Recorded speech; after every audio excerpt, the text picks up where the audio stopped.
and he's doubled 3 times this month. Hi again, everyone. Matt Underwood alongside Rick Manning. A great matchup because you've got the Western Division leading Astros, the Central Division leading Indians. These two teams appear to be on a collision course last year in the postseason. The Yankees short-circuited the Indians' trip to the ALCS.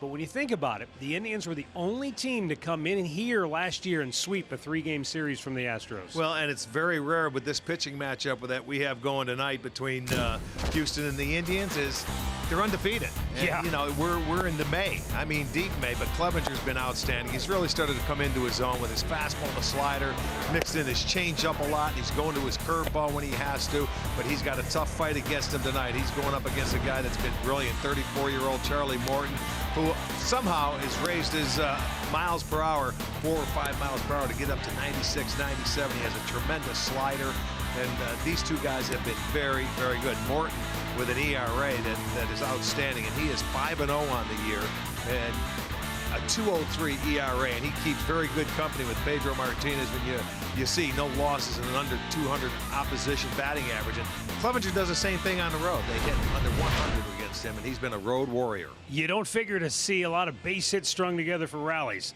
Could be get one, square it up, make sure it gets out of here. Get after it early if you can. All right, we'll be back with the play-by-play coming up. Alan Jensen have the showstopper, and we'll hear from Tribe skipper Terry Francona straight ahead. Cleveland Indians baseball is brought to you by Who But WB Mason, the official office supplier of the Cleveland Indians. And by Cleveland Clinic Express Care online. Tap the app for 24/7 virtual visits.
Indians and the Astros squaring off for the first time this year.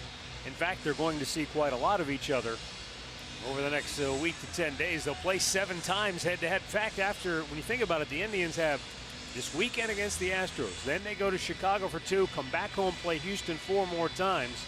So the next 9 games are against the last 2 world champions in Major League Baseball. Let's go downstairs right now to Andre Knott for our Hear Right Sounds of the Game. Thank you very much, Matt. And yes, they know that the media looks at this matchup as the 2 teams that have the 2 young shortstops that are from Puerto Rico. The 2 teams that won the last 2 World Series are the teams that the Indians will go against. And I asked Francisco Lindor and a few others, do they get up for games like this, or do they try to keep it as normal as possible? We know that if we don't put our best foot forward, we're gonna have a tough time. So now, we played them last year, and we're one of the few teams that beat them.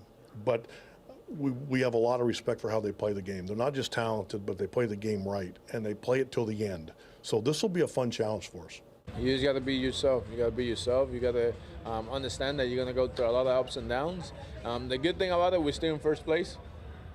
So, yeah, we're not playing the way we're capable of playing. Yes, we're not having a lot of success, but we're still in first place. At the end of the day, if we finish in first place by half a game or 10 games out in first place, that's all. It is all the same. At the end of the day, we got to continue to play the game the right way, support each other, back each other up, and no matter what happens, be there for your teammates. Well, Francisco Lindor and the Indians swept the Astros here in Houston and won 5 of 6 on the year against the ball club that went all the way and won the World Series a year ago. But Rick, when you look at these 2 teams so far this year, the Astros look like the team to beat. Well, they absolutely do. They have the best pitching staff in all of baseball, and their starters are even better than the Indian starters. So that's number 1. And when you look at their defense, that's number 1 too. They've made the fewest errors in all of baseball. They only made 14. So you get good pitching and no errors. Their offense isn't close to what it was last year, but they're still cruising, and they're a good ball club. And we'll take a look right now at our starter Charlie Morton, and he's been outstanding. 5-0 in his 8 starts, and he has an ERA of 2.03. He has 62 strikeouts in his 48 2/3 innings. And Morton's a guy, he's 34 years old. He averages 97 miles an hour on his fastball, 2nd in the league. So, I mean, they're going to have their work cut out for him, but, when you're going to get a pitch, hopefully you can put it in play and make something happen. We look at it to be a low-scoring game.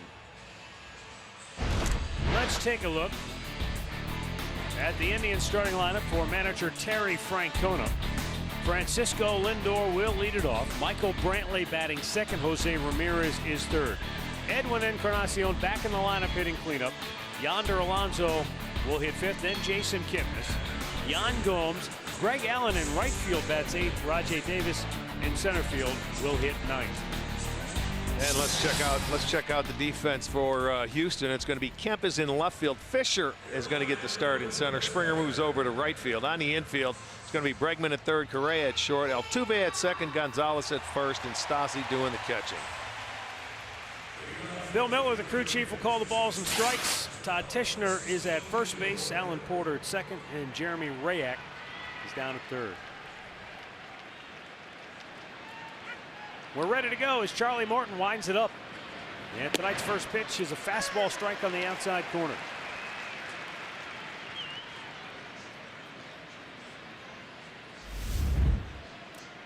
"70 lovely degrees indoors tonight."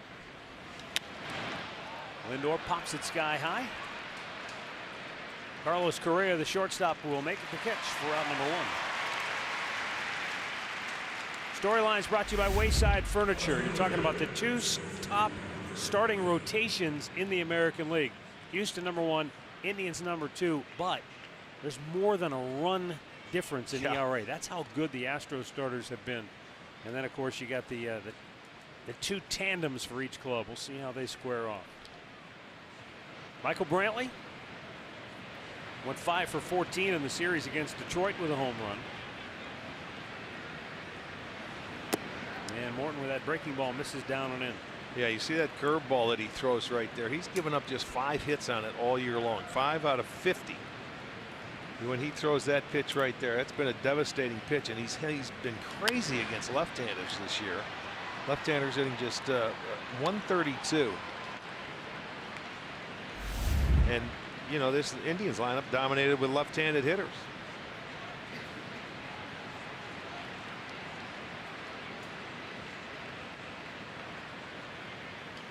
Michael Brantley trying to bloop one the other way, but it's foul. And Morton coming off a start against the Texas Rangers where he had a career high 14 strikeouts in that ball game. He went 7 innings, allowed just 4 hits and the 1 run, and set a new career high for punchouts. There's a curveball, misses outside, 2-2. Let's check out this pitch on our Nissan pitch tracker. He's trying to backdoor that breaking ball, and it was well outside.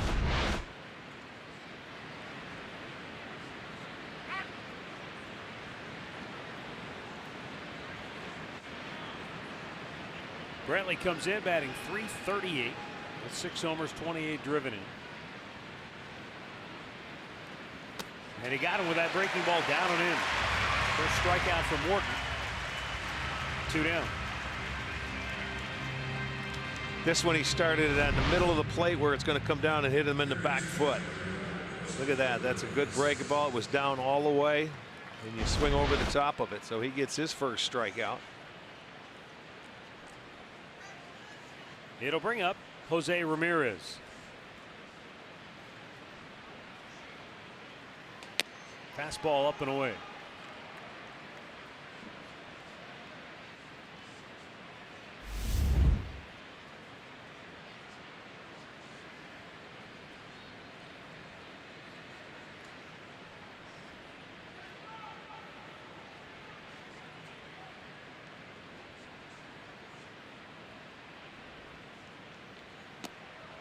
Backdoor breaking ball, maybe caught the corner.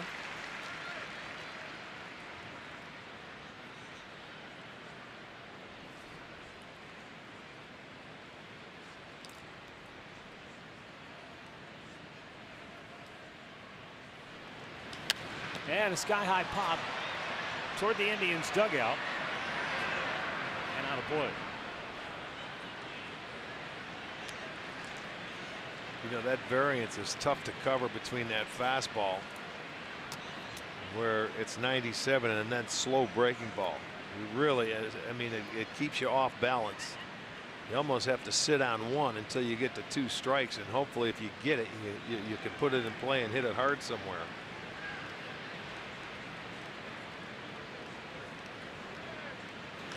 Hit hard but foul first base side.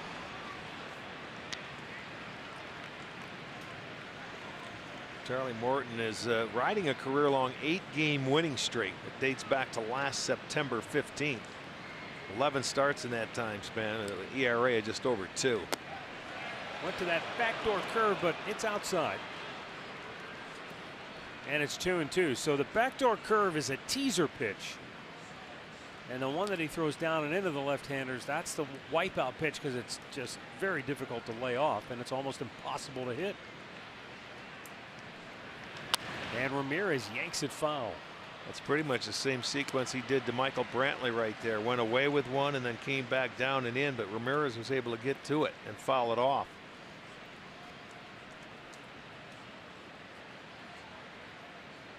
This is the guy that won Game 7 of the Championship Series and also Game 7 of the World Series. 2-2. Out of play. And when you think about how long baseball has been around and how long they've had the LCS in the World Series, you're talking back to what, the 70s. He's the only guy to ever do that. I know it. That's being at the right place at the right time, and the stars are all aligned where you win both of them, that's for sure. 2-2. Check, did he go? He did not. Full count. Good take right there. See, he teases you with that breaking ball. You can see, and that's what happens when he can get ahead of you. He can expand your strike zone. 3 on the right side of the infield for the Astros. Payoff pitch, and it's hit high in the air to left. Looks like it might be playable here. Bregman racing over into foul territory, and the third baseman makes the catch. The Indians go in order. The Astros are coming to bat.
He's the Northern Ohio Honda starting pitcher for the Tribe today. Coming off a tremendous start, he marked his first home victory of the season against Kansas City, making his first career start without walking a batter there as well. And he got his third win, so he's 3-0, another undefeated pitcher, and he's been outstanding on the road.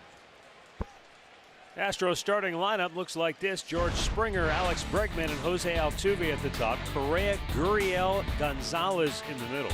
Derek Fisher, Max Stassi, and Tony Kemp rounded out. Clevenger's first pitch fouled out of play by George Springer.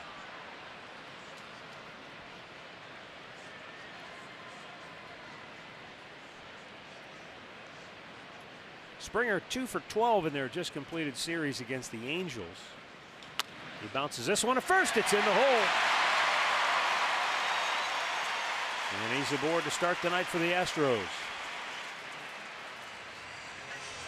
Let's check out that Tribe defense for you behind Clevenger tonight. It'll be Brantley in left, Davis is in center, Allen over and right tonight. And it'll be Ramirez at third, Lindor at short, Kipnis is at second, Alonso at first, and Gomes doing the catching.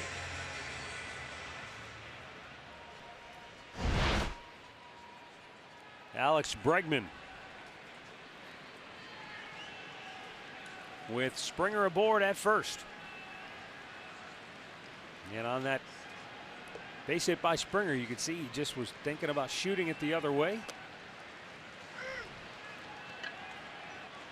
Mike Clevenger hasn't given up a lot of hits this year. 53 innings of work, only 43 hits. And yeah, in his 3 starts on the road, Matt, just 7 hits. That's the 8th hit coming on the road this year. This will be start number 4 for him.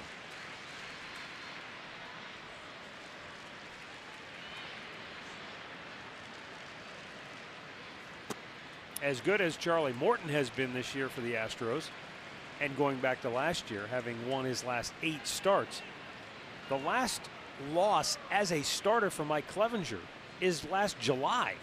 So he has been on a very good run as well. Now, he had a couple of appearances out of the bullpen late in the season last year in which he ended up taking the loss. But as a starter, he has been very good. The 1-1 runner goes. Breaking ball, good pitch to run on. They got him caught. And Kipnis can't find the handle. It goes through the wickets. But Springer retreats to first base. Boy, he was 3/4 of the way down there and decided to go back. That's a rarity. Even though you know you get thrown out, I mean, if the throw's anywhere near, look at him. He's looking all the way in. It must have been a hit and run, obviously. But the throw short hop Kip, and it just gets right. Let's see what happens to the throw. He didn't even catch it. It gets under his glove and into center field. And he gets back to first base. Here's Bregman now with a 2-ball, 1-strike count.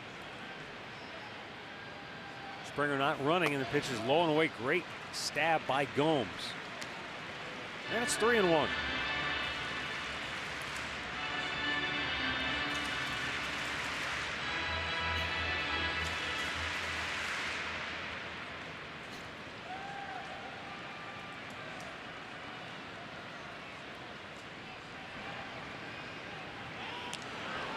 Throw over, but Springer back safely.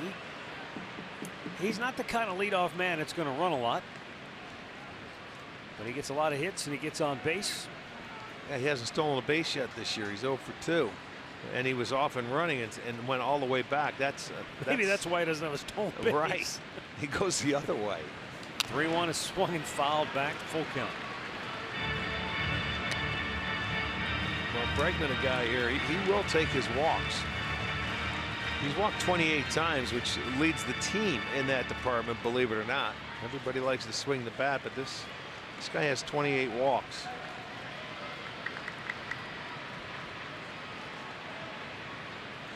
We're going to start him here. He's off. 3-2, fouled the other way down the right side. Got him up out of their seats because he hit it well. But he knew it was foul all the way. I'm looking at the approach of the first 2 hitters in this ball game, and I'm looking, they're going the other way. They're trying to stay on Clevenger. They don't want to try to pull him. You know, if you have to, foul that fastball off, but he's got a tough slider to right-handers, and he's got a very good changeup as well. So they're trying to shoot him the other way. Springer's off. 3-2, hit in the air the other way. And it's hit well. Back is Allen. He's at the wall, and he made a sensational catch.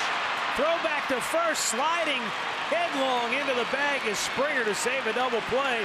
But Greg Allen with a defensive gem in right field. We haven't even seen him in right field, and he just made a spectacular play. Well, we always say you can't hide, but he timed his leap perfectly and saves 2 runs right there. That would have been that would have been over the fence, no doubt. Watch the jump, timed beautifully, gets it into his glove and gets the out, and on the throw, Springer was able to get back, but nice catch right there by Allen. So 1 down for Jose Altuve. Boy, that was something. And a line drive, base hit, and it went just over the glove of Lindor. And Altuve, as the Astros barking here in the first, 2 on, 1 out. Well, this is the guy that gets the barrel of the bat to the ball. It's a breaking ball on the first pitch, and he's been struggling recently, but I'll tell you what, he gets a base hit here. So 2 hits in the first inning. 3-time batting champ. He's won the last 2. Came in tied for the league lead with 56 hits. Now Carlos Correa, who has not had a great month.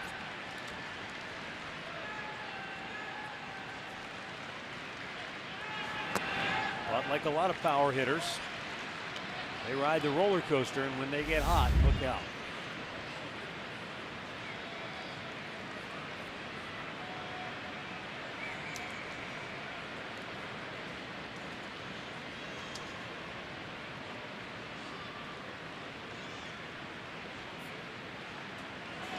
Low and away, 2-0. Not a guy you want to fall behind. He's homered in each of the last 2 games he played here at home before they went out on the road.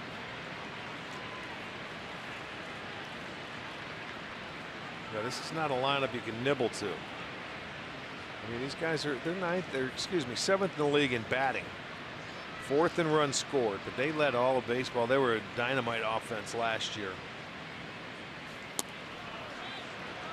And now Clevenger's 3-0 to Correa.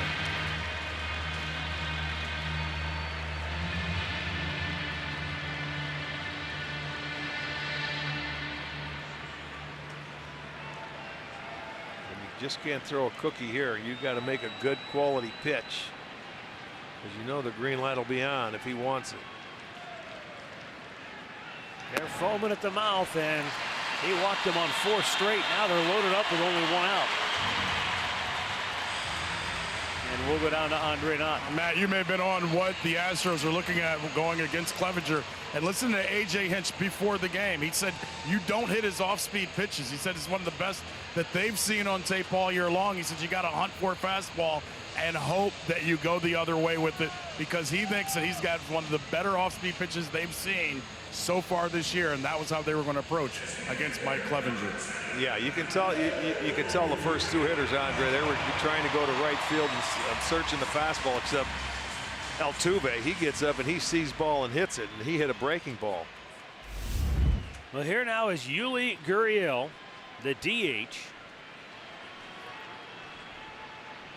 Originally, Josh Reddick was batting 5th, but he was scratched from the lineup. Curveball and a swing and a miss. Boy, that was a beauty. And Gurriel was swinging from his heels.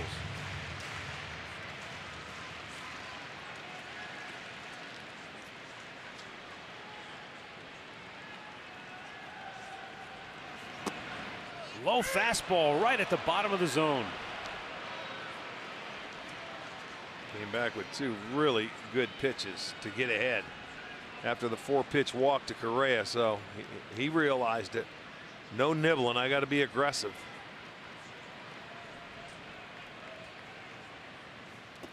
Bounced one in, and a nice block by Gomes.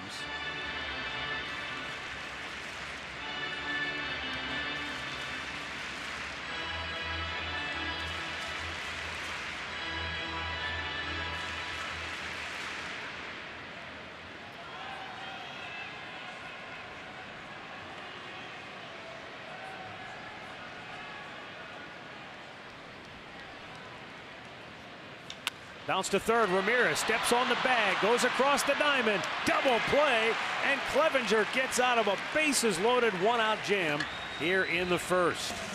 No score after 1 in Houston.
Edwin Encarnacion, the leadoff for Cleveland. And Charlie Martin with a fastball low at the bottom of the zone for strike 1.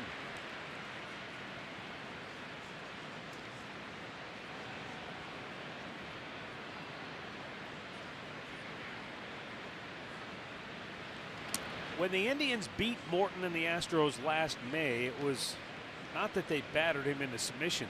They got him for 3 home runs, and Edwin Encarnacion hit the first one off him, a 2-run shot. Jason Kipnis, Lonnie Chisenhall hit the others. Backs him away at 96 up and in. And so, like a lot of power pitchers, Maybe you catch a few just right, hit a couple of home runs, and hang on. Breaking ball yanked to third fair. It'll hit the sidewall, and that might hold him to a single, and it will. So Edwin leads off the second inning with a base hit. It was hard for us to tell from our vantage point that where the ball hit, because Bregman was diving for it. It was a breaking ball, and Edwin stayed back on it beautifully. Gets it down the line, but it ricocheted off that little padding down there that shoots out into left field and comes back, and that's all he could do was a base hit, but they have their leadoff man aboard.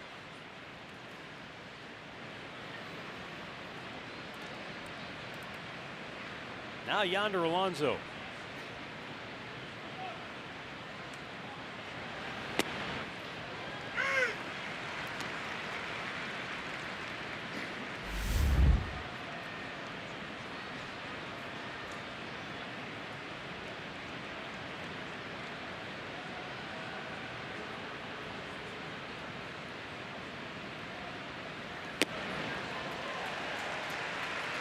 Last year in 16 games against Astros pitching, Alonso went 7 for 48, held him to a .146 batting average and only 1 run batted in. But that's more about how good the Astros pitching is. Not really an indictment on Alonso, because there probably weren't too many hitters that got fat off Houston pitching last year. No, that's true. You know, when you look at it coming into this series, you figure the two best pitching staffs in the league, starters at least, it's going to be a low-scoring game. So you have to do the little things right. You can't afford to give up any extra outs. You got to move runners. You got to get them in when you have opportunities. You can't falter along the way, and hopefully you get a guy on or so and somebody hits one out. And that's how both teams could look at it.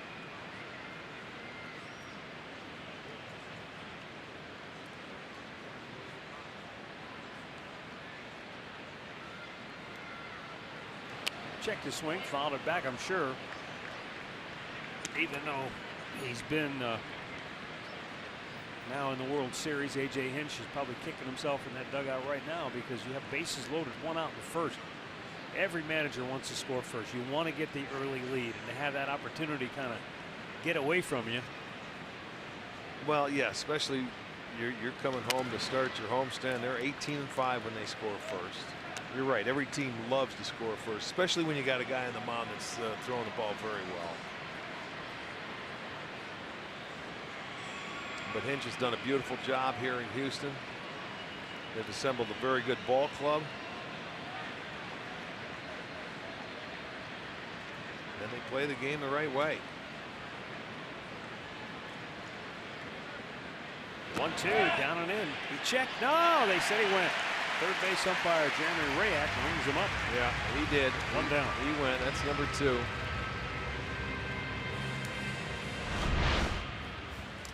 There's your side view. There it is. Clearly he goes. Bring up Jason Kipnis.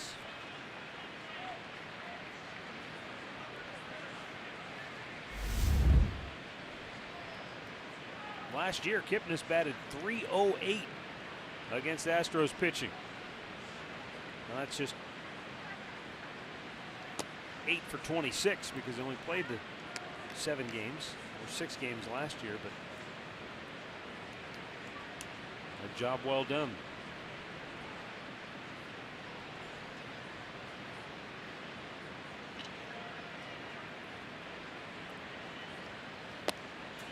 It's funny, we have commented, you know, there are teams that employ a lot of shifts, and then there are some teams that we have seen already this year that employ very few shifts. The Astros, however, are a team, they're deep into the metrics, and they shift a lot. In off the plate. Well, they just got done playing the Texas Rangers, and I told you, I saw this team, Houston, shift with Joey Gallo at the plate. There wasn't a man on the left side of second base, including outfielders. They were all shifted over to the right side. The field tilted. There was so many guys over on that side. Down low. 3-1 for Kipnis. A couple of change-ups to Kipnis. The first time I've seen him break it out. Interesting here, not with 2 strikes, but with a 3-1 count. The third baseman Bregman now backs way up at short. Kipnis drives one high in the air, deep center field. Fisher's back at the wall. He leaps and makes a great catch. And now Encarnacion has to scamper all the way back to first. So each team has had an outfielder go to the wall and take one away. Yeah, the unfortunate thing is that Kip hit his to a deep part to left center field. That was out around 400 feet. And that's the sad thing about it. He got a 3-1 fastball to his liking. Fisher goes up and makes the catch. It would have been off the wall, but can't do much else. That was hit deep. Good play by Fisher. And that has been the season in a nutshell for Jason Kipnis. It really has. Even when he barrels one up and starts to feel good, somebody makes a good play. Yan Gomes takes a strike.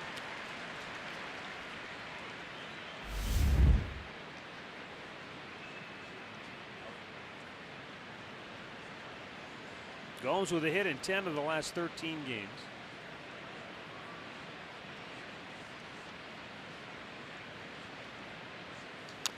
Fouled away.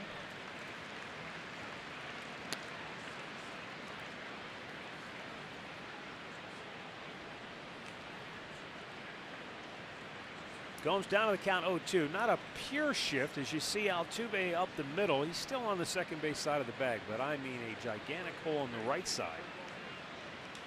And he pops one high to shallow right center. The right fielder, Springer, comes in to make the catch. Leadoff single does no damage. Middle of the second, no score.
Before he went back out to second base, he looked over and yelled at me, "I'm done. I'm not looking at the scoreboard anymore.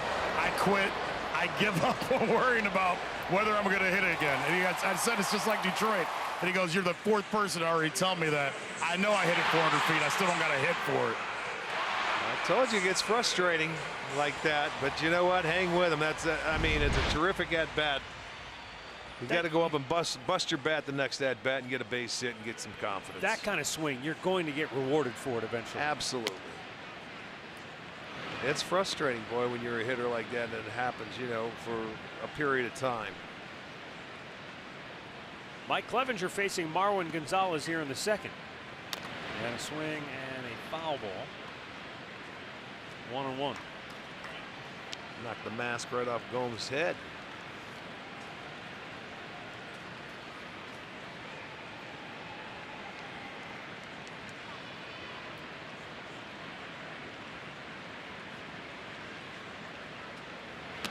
Swung on and missed. Ball down and in. It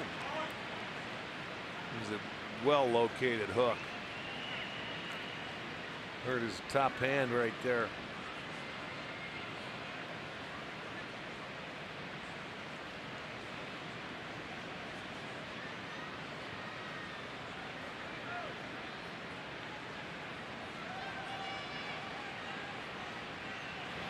Oh, nice curveball. Ring him up.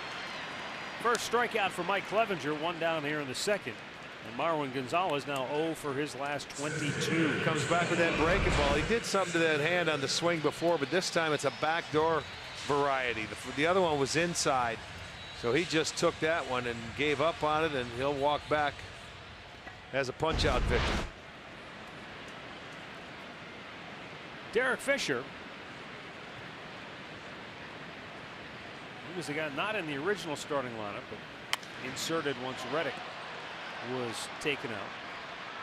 And it's funny, Springer, normally their center fielder, he was inserted into center field, and Reddick moved over. Springer moved over to right, and he made a nice catch in center field. Yeah, and it's weird also because so far before tonight, Fisher had started 17 games and left, only 4 in center and 2 in right. Yeah, it's weird. Well, and Allen makes his start in right, makes a saves a home run.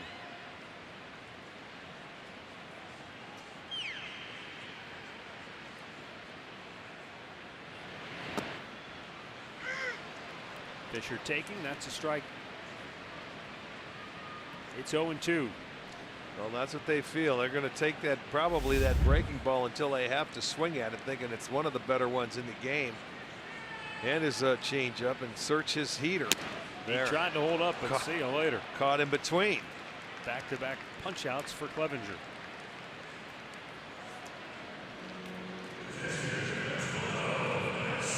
AARP take on today the Astros lineup against Mike Clevenger.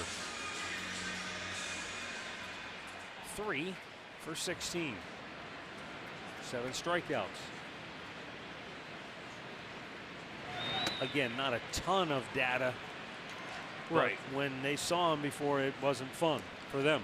Well, he made a start here last 20th of May and pitched a beauty. 7 shutout innings. He allowed 2 hits, struck out 8 batters. He walked 2. That was dynamite. Back-to-back strikes, and he's got Stasi buried in the count 0-2.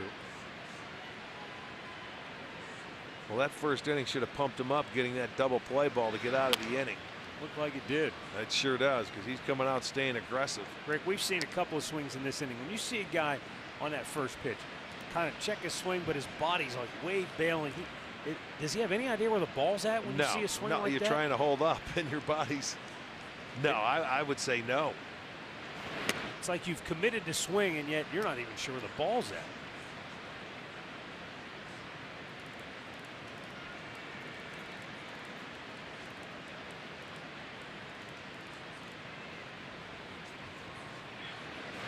Swung on and missed. He strikes out the side here in the second. Marwin Gonzalez, Derek Fisher, and Max Stasi. No match for Mike Clevenger. No score through 2.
Minute Maid Park here in Houston. Greg Allen, Rajay Davis, Francisco Lindor due up for Cleveland. Greg Allen 3 for 9 against the Tigers with a triple. Looks at a fastball outside.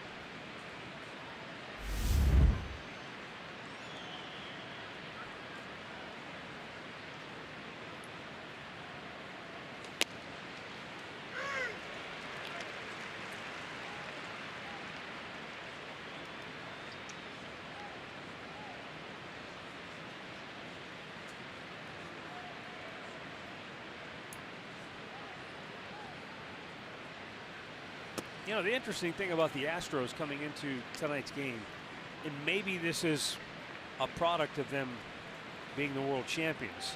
Teams may come in here and they're a little more amped up, a little more on point, because they're just 12 and 10 at home this year, while on the road, an incredible 16 and 7. I wouldn't disagree with that. Everybody wants to beat the best, you know, so you've got a target on your back. You're the world champs. Teams will come after you because they know if they can beat you, then they want to see how they rank up with you. They had a great year last year. It was a tremendous World Series. 2-2 swung on and missed. Greg Allen goes down swinging. Third strikeout now for Charlie Morton.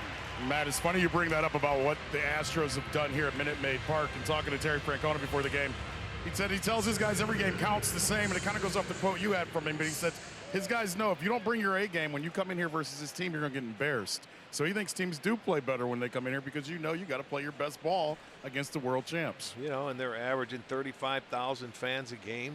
You know, so it's packed and they're loaded and they're ready to go and they want to see their team win. So it's a fun atmosphere.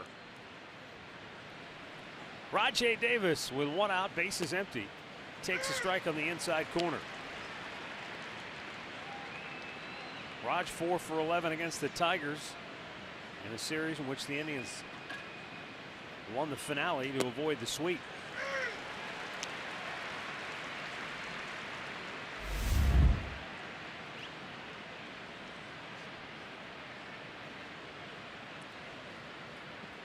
The 0-2. Oh, just missed the bottom of the zone.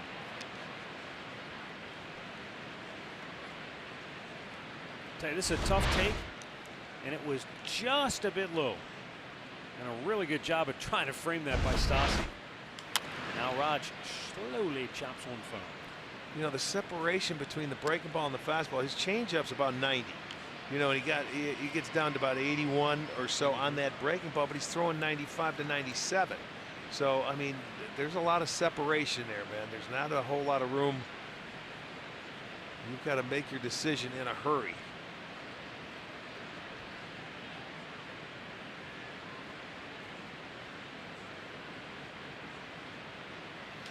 Right back up the gut, but cut off by Correa. 2 down. Here's our Kia drive to success. The American League earned run average leaders right there at the top of the board. Justin Verlander, Garrett Cole, Charlie Morton. They got the top 3. Yeah.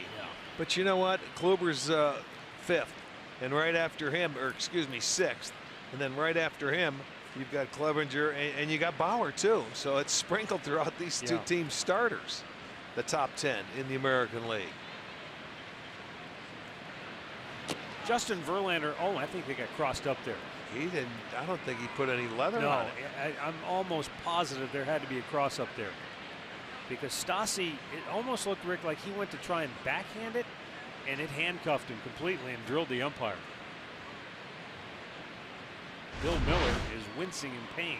No doubt. Look, he didn't get, oh, he deflected off his wrist. And, you know, no one's on base, so they're not giving 2 or 3 signs. They're just giving 1 sign. He was looking for it away. And look at, he thought that thing was low enough. He deflected it right into, it looked like the chest or the stomach of Miller. Might have knocked the wind out of him. He just needed a little breather. That's okay. Good sign.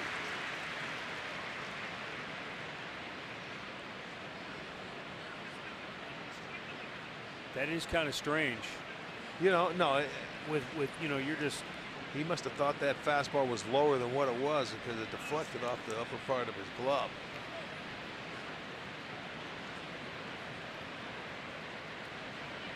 So a 1-0 count for Lindor. 14 doubles, and Frankie tied for 4th in the league in that category. His 12 home runs, he's only one behind Ramirez, and that's right there near the top of the standings. Yeah, Machado now has 14. He's the leader. Oh, just missed pop. it. Just Right missed it. center. And Fisher, the center fielder, has it. The Indians go 1, 2, 3, 6 in a row, retired by Charlie Morton.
Later in the game for our Miller Lite Hold True moment.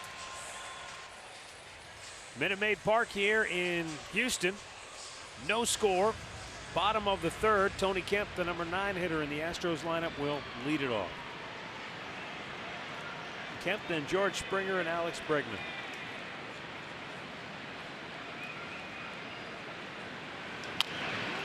Stay fair. Nope. As it turns out, good thing it did. Well, if it was, he would have had it. That tilted it. You want that 1 pitch, 1 out if you can get it, especially with the leadoff batter.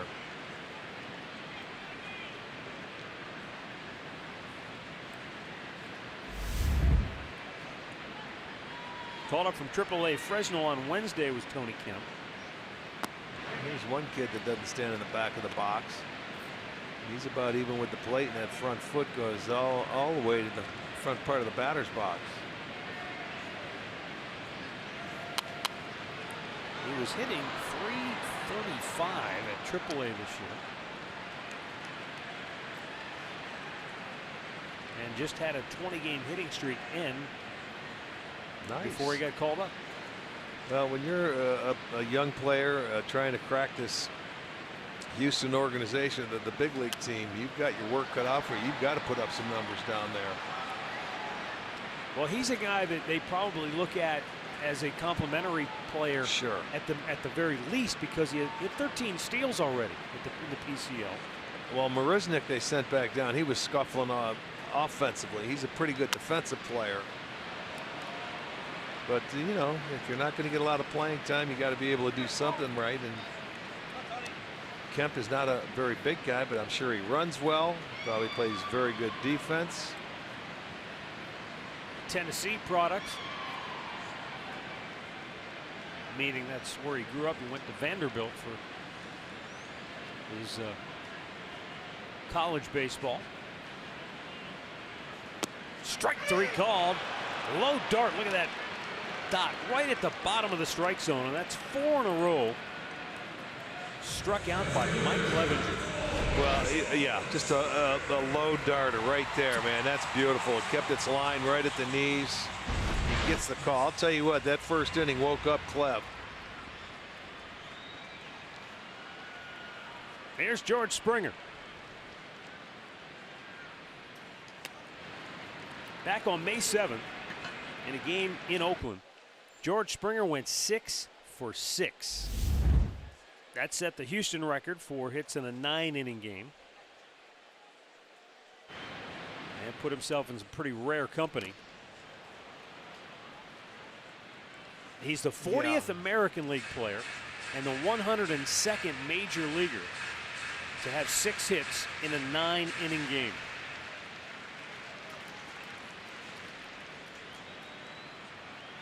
You think about how many years, go back up to from the 1900 to 2016, and you're one of only 102 guys to do that. Yeah, well, 6 hits in a game, that's the night of a lifetime. 6 hits, it's very difficult. We saw Omar Pascal do it one time. Yes. Here. I played with George Orta, who did it one time. Against the Twins. Yeah. And didn't we see Pronk hit for the cycle against the Twins? Yeah, yes, he did. What's interesting, Arch, is that since Rennie Stenick set the Major League record with 7 hits in a 9-inning game in 1975, there have been 29 players to get 6 hits in a 9-inning game. Wow. And George Orta was the first since Stenick. And that is deep, and that is gone. And the Astros lead it 1-0.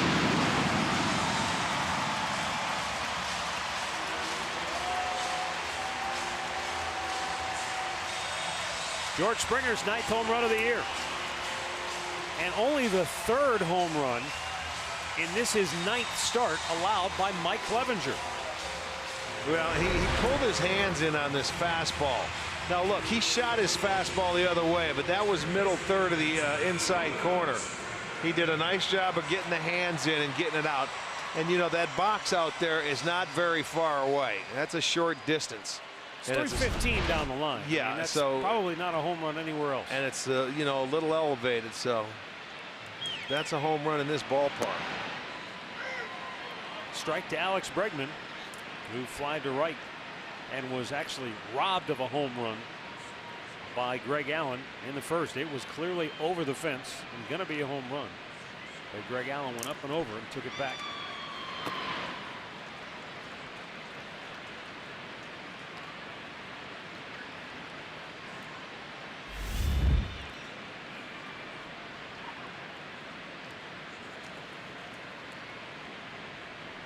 For the Indians, that's their 59th home run given up as a team. But a solo shot like that, not much you can do about it in this park.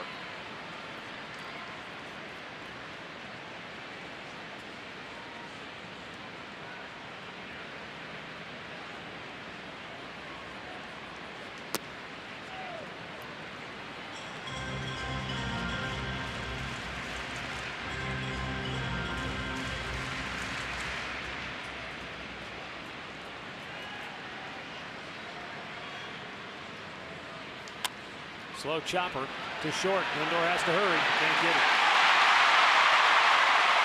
Bregman with an infield hit. Nothing you can do there. No, Clevenger tried to turn around and thinking he might have a chance at getting it, but no, it was too far away from him. He's falling off the first base side of the mound. Player profile brought to you by Levin Furniture. Jose Altuve, the MVP a year ago, winning his 3rd batting title. And has become one of the, if not the best hitter in the game. 4 consecutive 200 hit seasons. That is really hard to do, but this guy is a machine. He had a breaking ball his first at bat. And boy, he's aggressive. He goes up there to hit.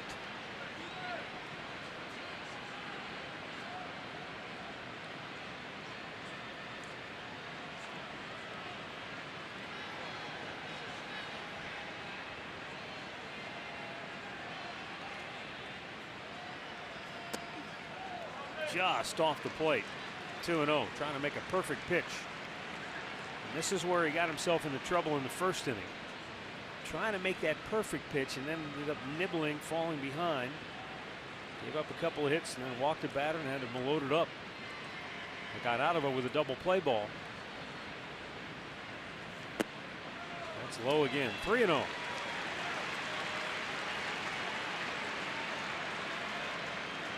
Rarely do you see this guy take 3 pitches in a row. Yeah, he's an aggressive. That's how you get 200 hits. You don't take walks. Yeah, no, you go up there to hit, but if they're close enough, he'll swing.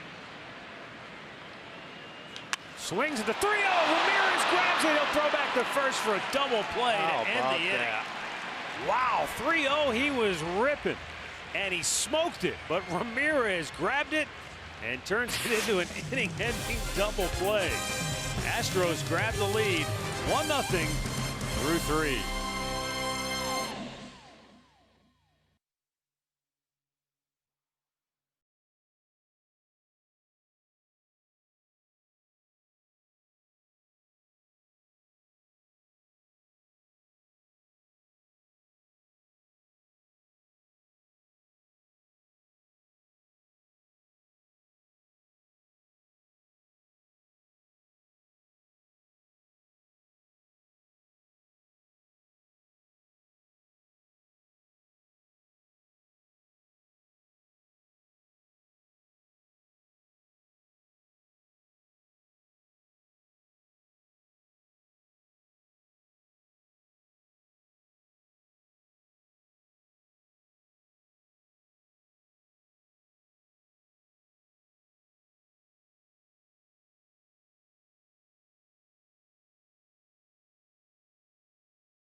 Brantley, Jose Ramirez, Edwin Encarnacion for the Indians. So let's see what the Indians can do the second time through this lineup.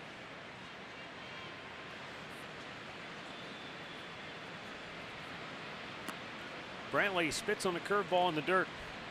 Michael came in 5th in the American League with a .338 batting average.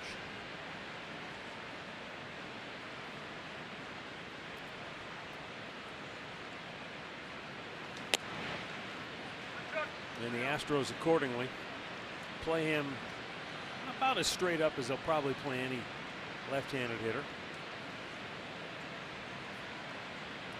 Left side of the infield, shading him up the middle.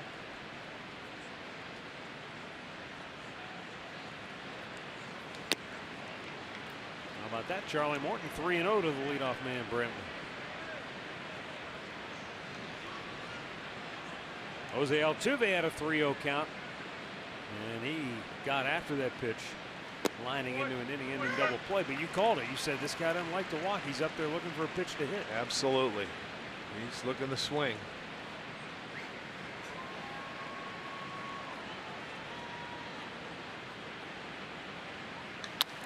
Oh, what a diving backhanded play by Marwin Gonzalez, and the flip to Morton. Good defense takes a hit away from Michael Brantley. Well, this is the league's best rated defense here, this Houston Astro Ball Club. They've made only 14 errors. We've already seen 2 plays they made tonight that have taken hits away from Indians players. And, you know, he's not a full-time first baseman over there. He gets his starts, but makes a beautiful play here.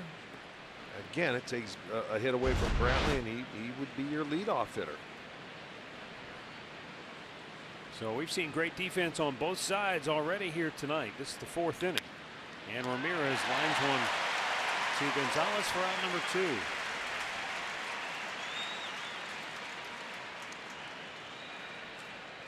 You could just watch the approach of the Indians hitters. You know, with Morton, they want to jump on that first fastball if they can. They don't want him to get ahead of him because he has weapons to swing and miss stuff. But Lindor had a good pitch to hit. He just got under it. Brantley hit one hard, taken for a hit. Ramirez just hit one hard. So 3 straight guys that have put it in play. Edwin grounded a single by the third baseman in the 2nd inning. That came on a breaking ball. Change it.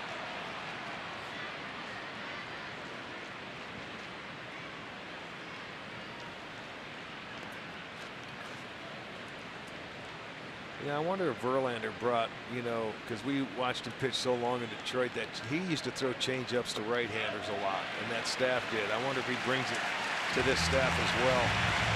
Well, whatever, it's working so far for Charlie Morton. He's allowed 1 hit through 4 shutout innings.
Well, that was a beauty right there. You know, again, we tell you that ball. Here's the double play ball, bases loaded, first inning to get out of it. And then another one, a line drive with a man on first, catch, throw to first, 2 double plays, and the catch by Allen. It's 1-0 Houston, 4th inning, bottom half. Carlos Correa to lead it off. He walked in the 1st inning.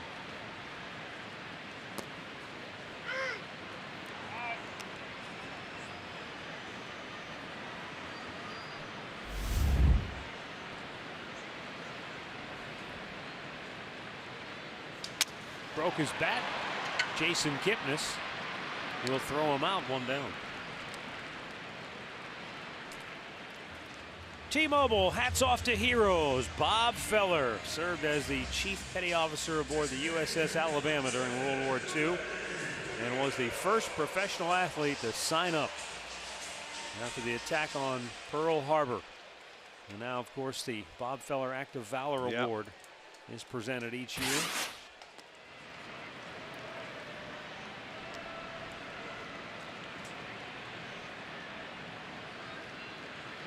9 of 14 first pitch strikes for Clevenger.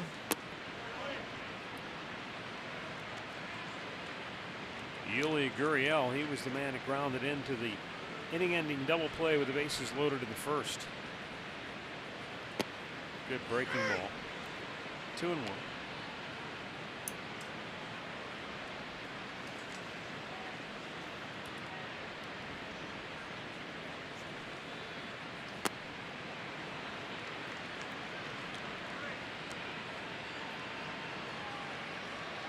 Watch the movement on this changeup. It was low and it just kind of kept sinking. And he socks this one right back up to go. 2-2 pitch. Line to center. And it's the 5th hit for Houston.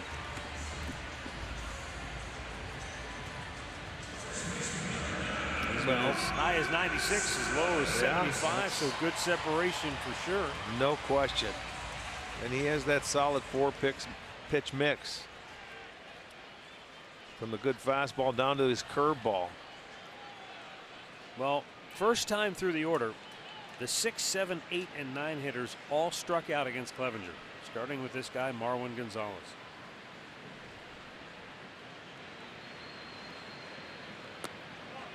Low ball 1.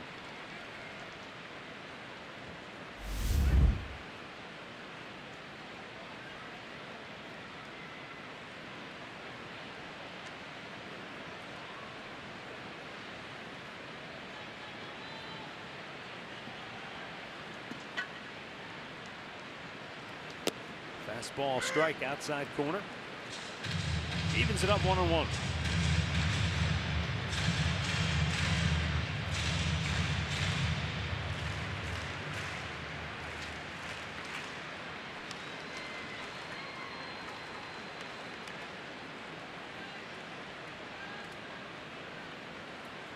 Oh, what a curveball. And that's what we were just showing you, that 96 to 76 range. Even as you could see Gonzalez trying to hold and wait back, he still couldn't do it. Well, I love it. Clevenger's using that curveball a little bit more now. He's getting a very good feel for it, and he's getting a lot of swings and misses because it really, you know, backs him off. His slider's awfully good as well, but that curveball is just, I think he's going to increase that pitch throughout the course of this year. There's a rocket into right field. That's one he'd like to have back on a 1-2 count. Yeah, he left the changeup up a little bit there. Usually it's got good downward movement, but this one stayed up and he took advantage of it. So first and second now with 1 out. Watch the location here of this changeup. You can see it's held deep in his grip. It's right there. That one didn't move.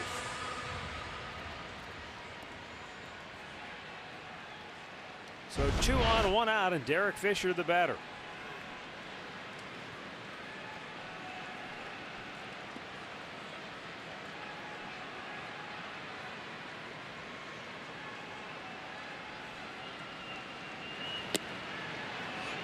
He just reared back and said, here it is, 94, threw it by him.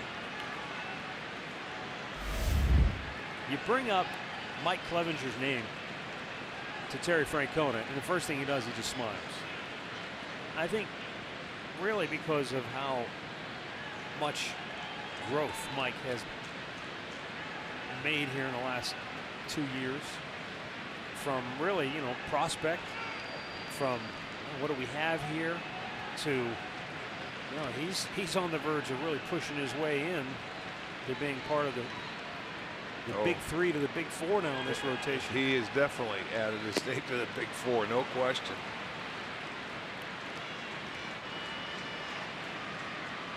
And he's one of those guys too, Rick. I think first thing you notice is the hair and maybe the kind of herky-jerky delivery, and then you realize that there's a lot of substance. It's not just flash and style. It's hard work. It's grit, determination. It's everything you want in a pitcher. He works hard. He wants to be one of the best, if not the best, and that's the greatest thing about him. 0-2 up high. That's how you get there. Once you get the opportunities, all you can do is go out there and compete. The word Jan Gomes uses, perfectionist. And talking to A.J. Hinch before the game and talking about his pitching staff, he said that the Indians' pitching staff over the last 3 years is what they looked at and realized they had to get better and had to match what Terry Francona has over here. And he said Mike Clevenger is a perfect example of what they're developing and doing every single year. He feels like the Indians don't get enough credit for what they've done the last 3-4 years pitching-wise in the American League. Well, they certainly do from the hitters around the league.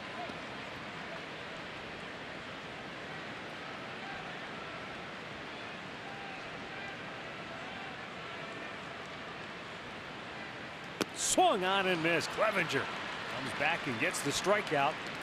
2 down in the inning.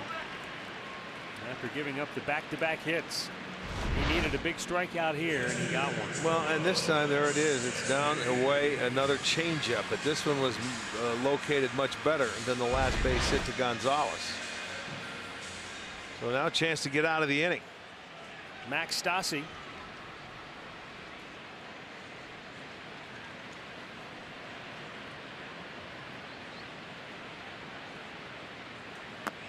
Low ball one.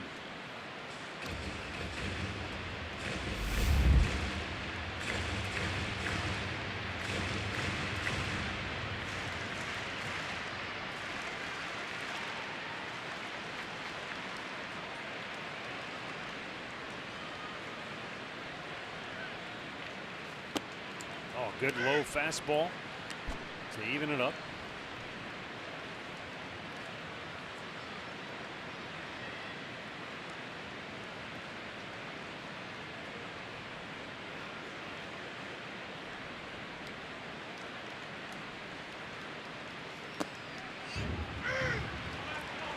Right back with another one.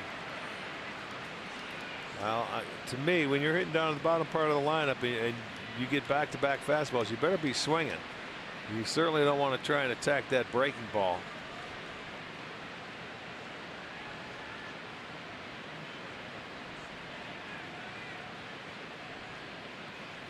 Swung on and missed, and Mike Clevenger pulls a rabbit out of the hat one more time. Half a dozen Ks through 4. It's Houston 1, Cleveland nothing.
Baseball is brought to you by the 2018 Kia Sorento, the perfect getaway vehicle. Visit KiaDealers.com to learn more. And by Levin Furniture. For the best deals on furniture and mattresses, shop Levin's.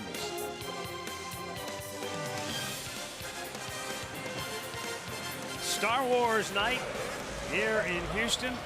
Seems like everywhere we go, it's Star Wars night. It's our third different city. Yonder Alonso leading off for the Indians here in the 5th. 1-0 Houston.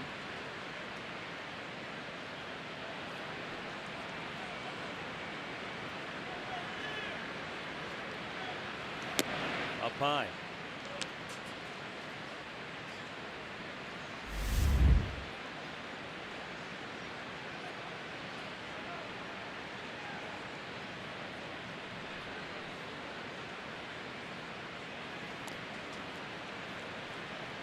Off the bat. And the count 1 and 2.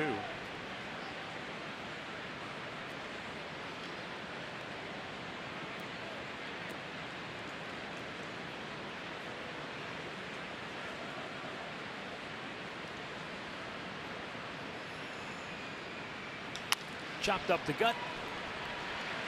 With the shift, that's Correa, the shortstop. 1 down. Time for a game break. Here's Al Pulaski.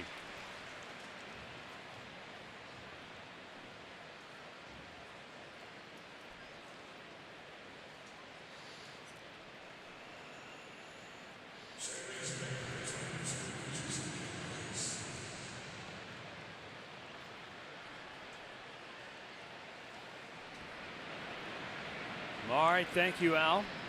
Here is Jason Kipnis, who drove a ball to deep center field his first time up, only to be robbed by the 404 sign. Fisher made the catch right up against the wall.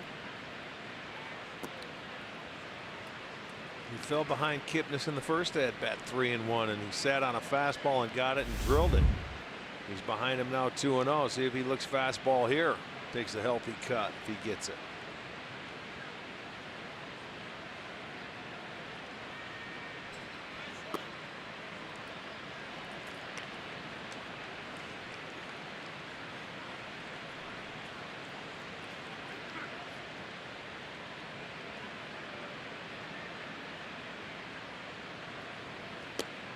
And Jason Kipnis draws a 1-out walk.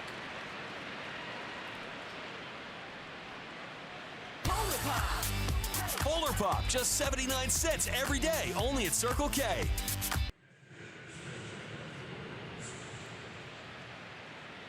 When Kipnis fly to center in the second inning, we talked about the fact that that's the big part of the yard out there. 409 to straightaway center.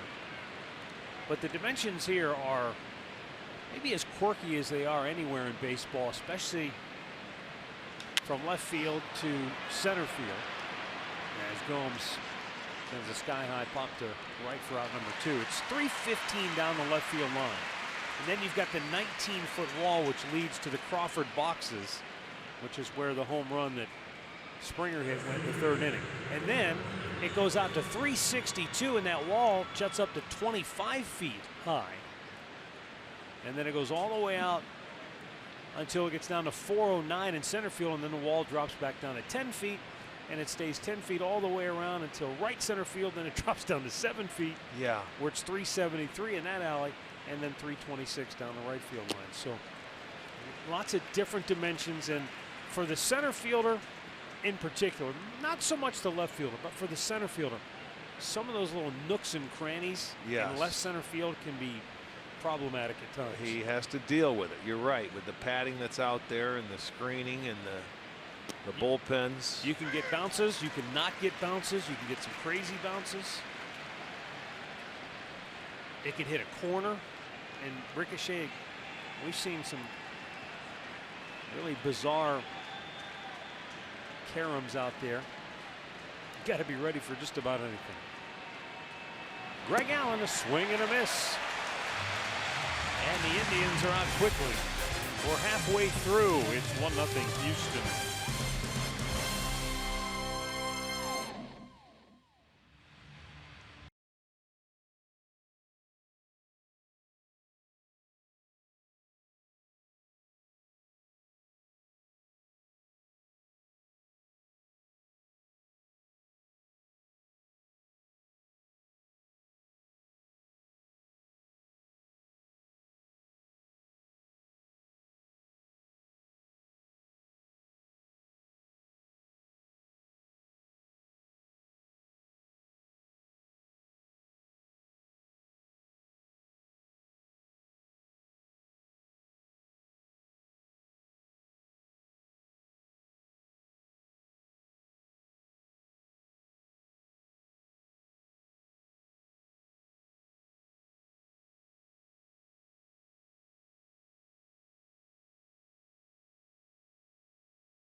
Stands at $5.6 million. Download Beat the Streak today.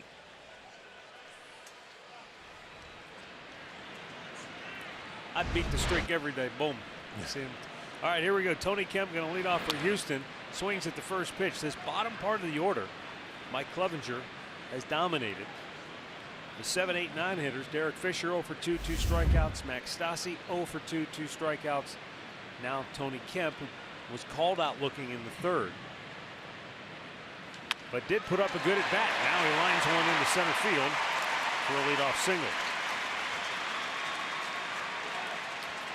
Mid-game summary brought to you by your local Toyota dealers. In the third, George Springer unloaded and just did clear the 19-foot wall and put it into the Crawford boxes for a home run, the only run of this game.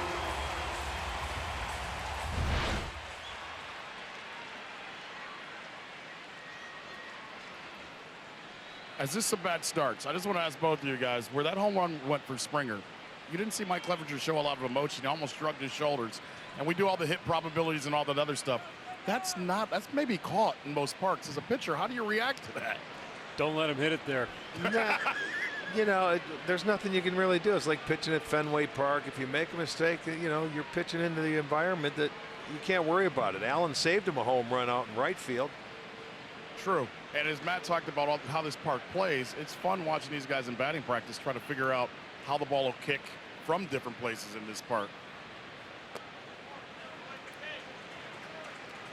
Yeah, and the fact that, you know, if you don't play in this division, you only make one trip here a year. You never really get to know it. Yeah. Well, what I miss is out in center field where they don't have the hill anymore, but they've got a nice place to partake in taking care of getting some drinks for you. If you remember that hit, it just looks weird not having that hill out in center field anymore to me. There goes the runner. Gomes can't find the handle, and a stolen base for Tony Kemp, his first.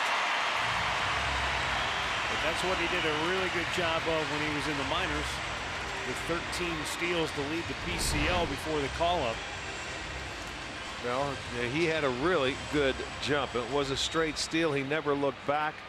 Gomes in the transfer. It was not a bad pitch to handle. No, if he gets that clean, I think he... Well, he might have had a chance, but he had a good jump. But the transfer killed him.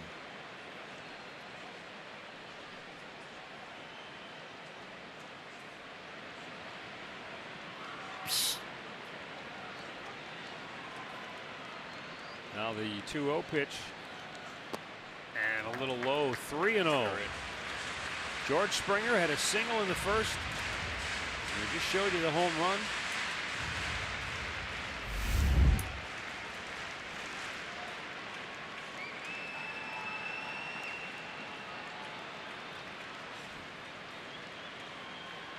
You know, we were talking earlier about Springer becoming the 102nd player in the history of Major League Baseball to have a 6-hit game in 9 innings.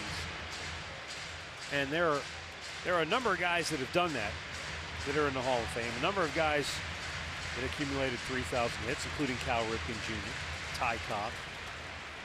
The guy who has the fewest number of hits to pull the trick is a former Cleveland outfielder by the name of Irvin Zaza Harvey, who had 86 career hits, but once had a 6-for-6 game.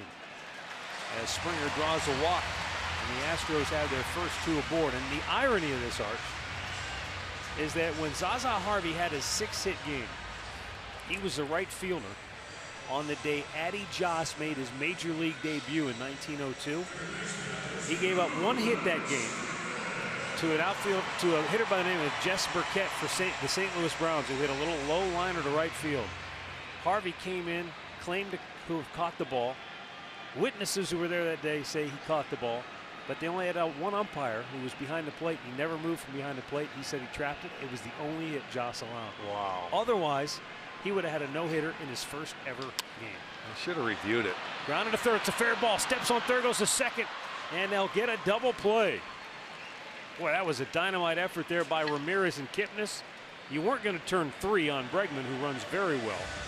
But boy, does that wipe out a potential big rally. Really, the third double play for Clevenger today. I mean, that stayed right on the line, and Ramirez had his foot on the bag, automatically throws it to second, and then the throw comes back, and like you said, you're not going to get it.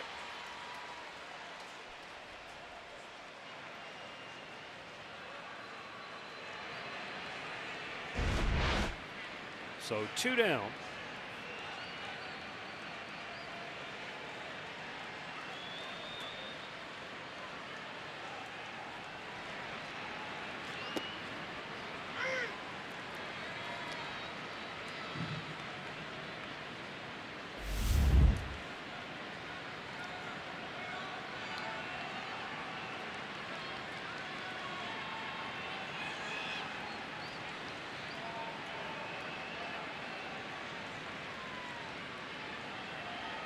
Jose Altuve pops one out of play to the right.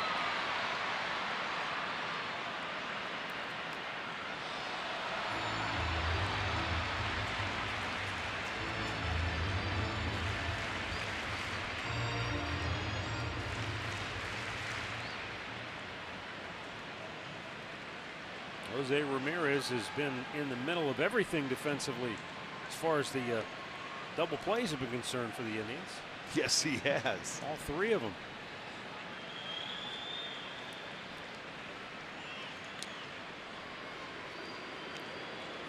Anyway, 0-2 count. Keep an eye on that guy at first base, because if you steal and you get thrown out, no big deal. You'll have this guy leading off next inning. Just make him aware that you are keeping an eye on him.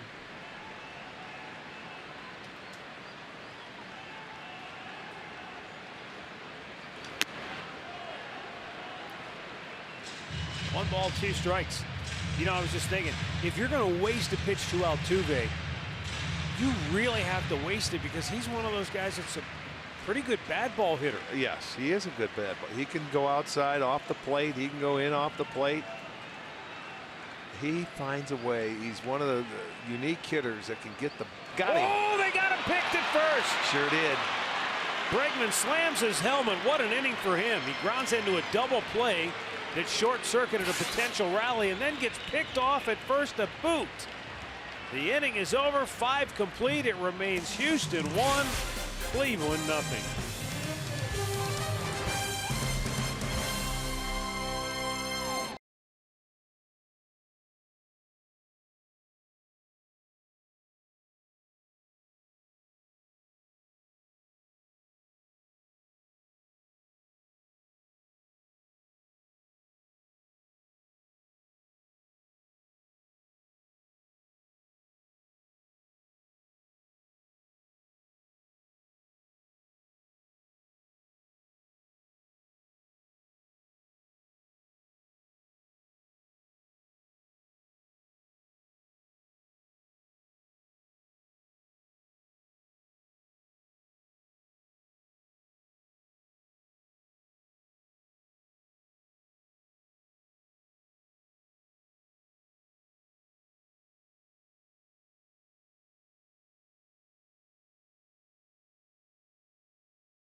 Savings and access to Tribe Rewards, and today's Tribe Rewards code is Edwin.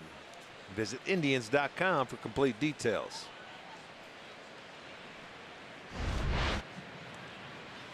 One nothing Houston. 6th inning, and Rajay Davis will lead it off. Fouls it straight back.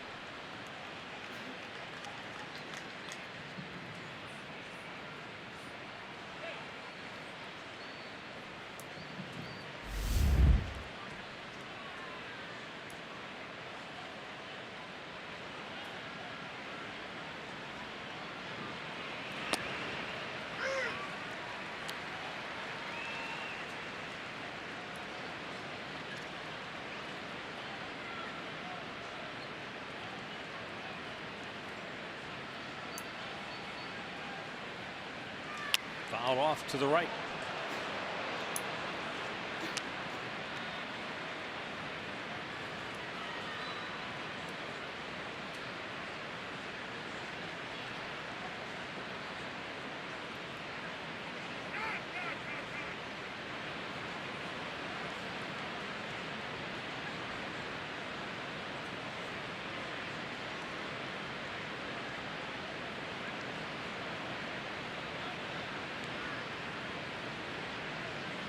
Two-strike offering, and Rajay pulls that foul.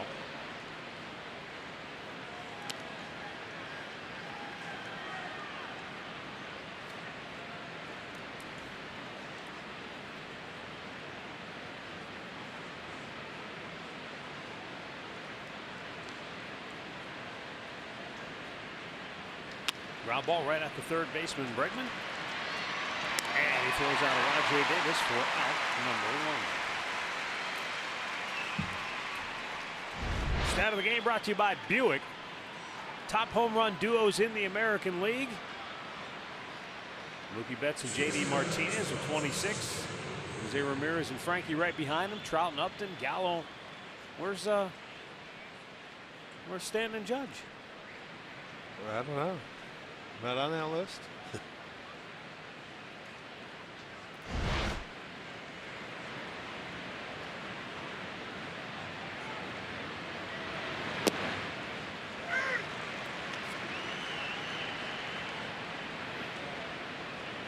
Francisco Lindor has popped up, fly to center.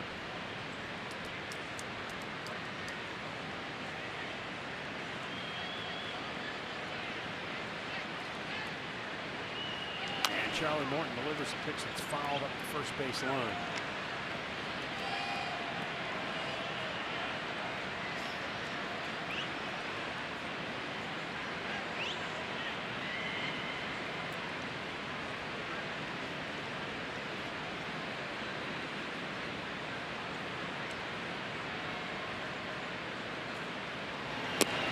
On strikes. Half dozen Ks for Morton, 2 down in the inning. And he is still only allowed 1 hit. Yeah, he's been very efficient for 77 pitches and really slows it down here to Lindor, who just missed a fastball in his last at bat. But you can see the location of that, 80 miles per hour, is really well located.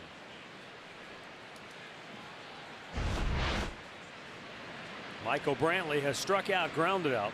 And when he grounded out in the 4th, it was a dynamite play by Marwin Gonzalez, the Astros first baseman.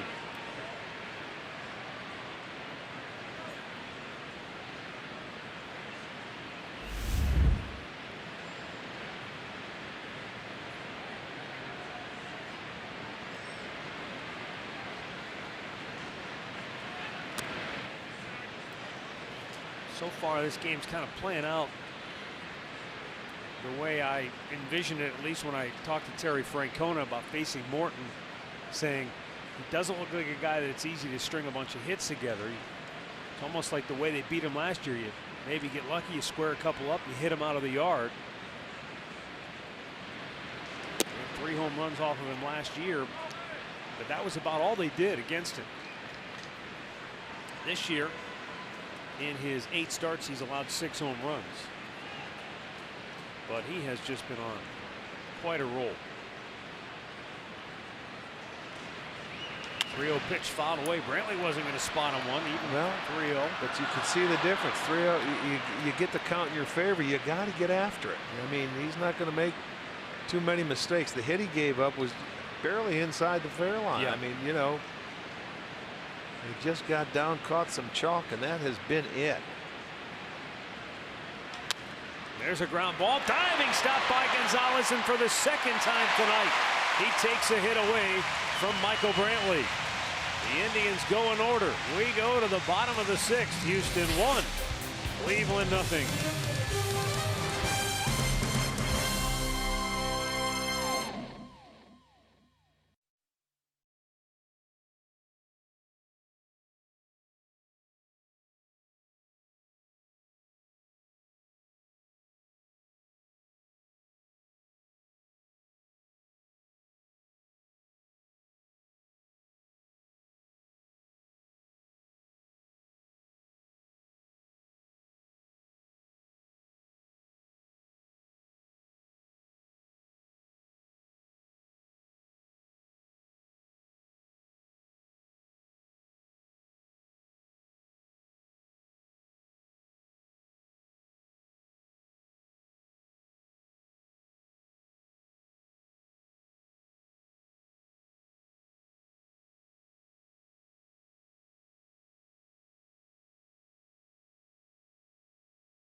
Friday at the ballpark. This series will continue back on Thursday.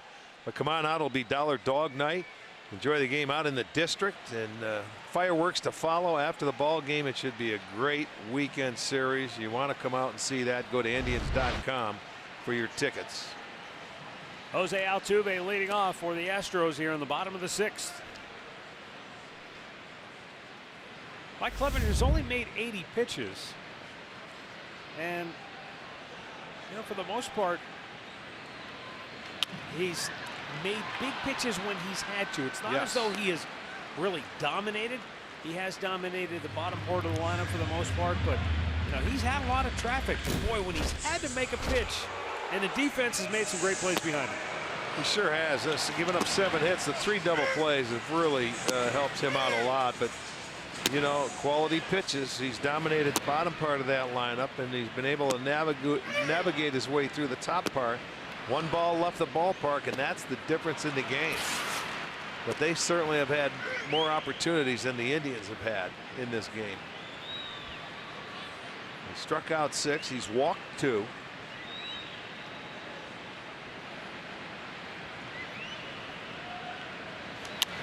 Sky, I mean, that might get the girders.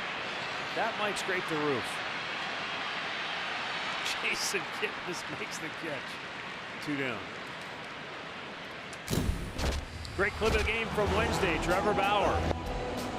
You talk about a breath of fresh air. He was outstanding. And he gave the bullpen a break. Oh yeah, he was spot on for Bauer. Didn't walk anybody in that game. 2 down, Yuli Gurriel.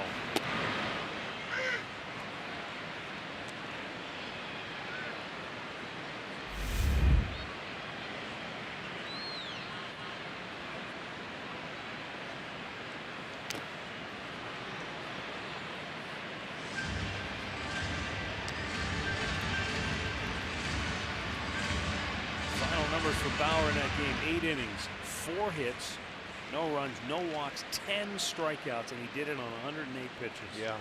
70 of those were strikes. Ground ball to short. Lindor can wait back on it, makes a good throw, and another clean inning from Mike Clevenger. We're through 6 in Houston. It's the Astros 1 and the Indians nothing.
Toyota dealers. Visit buyatoyota.com. Toyota, let's go places. And by the injury lawyers at Elk & Elk. Proud partners of the Cleveland Indians. Call 1-800-ELK, Ohio.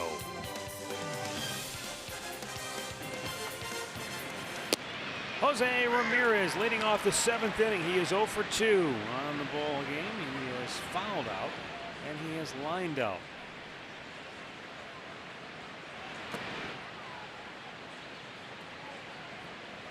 Charlie Morton spinning a one-hit shutout through 6. He has walked 1, struck out a half dozen.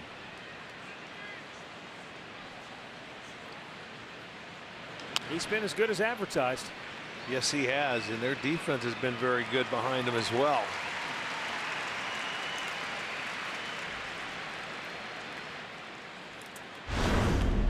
You know, you look at Morton, his fastball is what you hear about. He challenged right there and he gets it, but the rest are coming on breaking balls. That's the pitch where I told you only 5 hits have come this year. And left-handers he has dominated, and it was the right-hander that has the hit in the game. So all the breaking ball coming with the strikeouts. Out of the 6, 5 have come on breaking balls.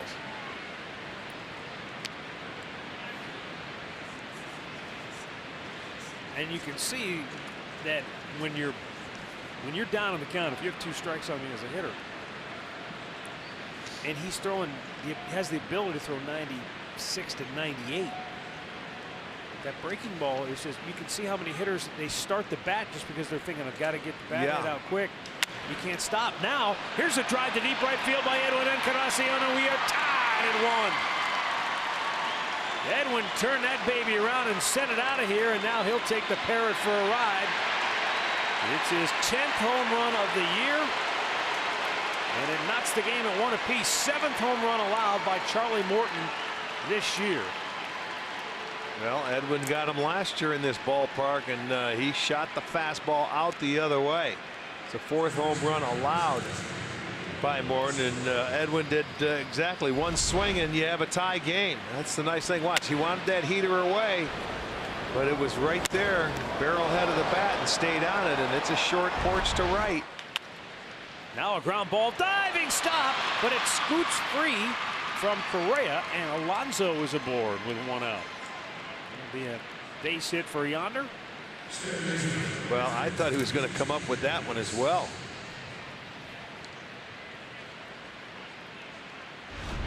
You get 1 look at it, and he is on the second base side of it, and Correa, a big tall guy, about 6'4", he gets it, knocks it down, but couldn't hold on to it. So back-to-back hits. That springs the Houston Astros bullpen into action. Though Morton's only at 88 pitches. And Jason Kipnis takes a fastball for a strike. Chris Davinsky, right-hander, getting loose.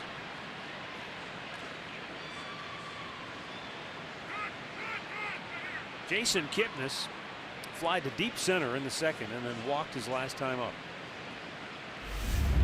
Astros employ a 3-man shift right side of the infield.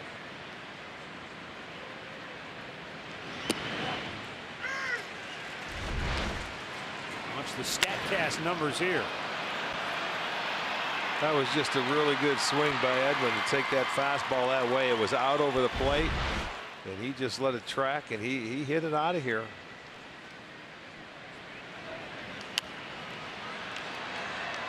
And this is the first time that Kipnis has to battle tonight, because he was ahead in the count in the first 2 at bats.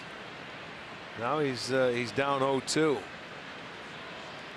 But you got to keep your eye on that ball in the dirt with the breaking ball if he chooses to throw it. Struck him out. 7 Ks for Charlie Morton, 2 down in the inning.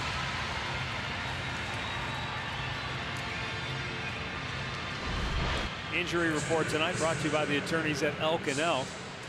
Yoenis Cespedes on the DL for the Mets with a right hip injury. Carlos Gomez for the Tampa Bay Rays has a right groin problem. Starling Marte for the Pirates down. Pirates began the day in first place in the NL Central. Kevin Cash's Tampa Bay Rays only 2 games under 500. They've won 4 in a row going into play today. Yan Gomes with a line drive left field. It's going to drop for a hit. And Yonder Alonso will stop at second base. So the Indians' 3rd hit of the inning will keep the heat on Charlie Morton. Gomes gets a fastball in, pulled the hands in and shoots it to left field. He gets himself a base hit.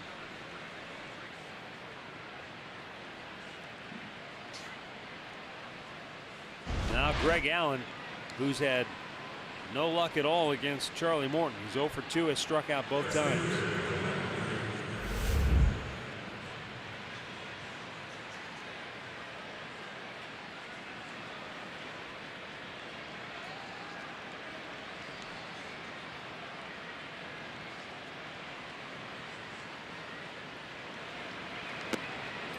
Takes a breaking ball down low.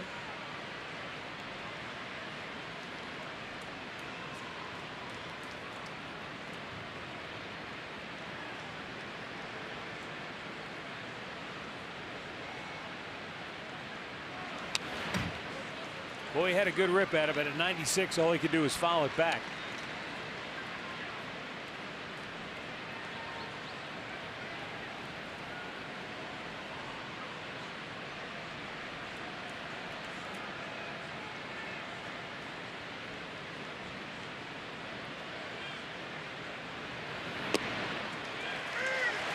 Took the breaking ball right there for a strike, and it's 1-2.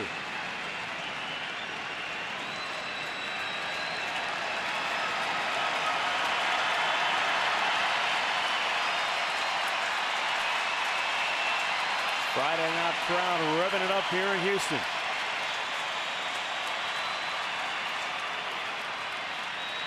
Struck him out looking.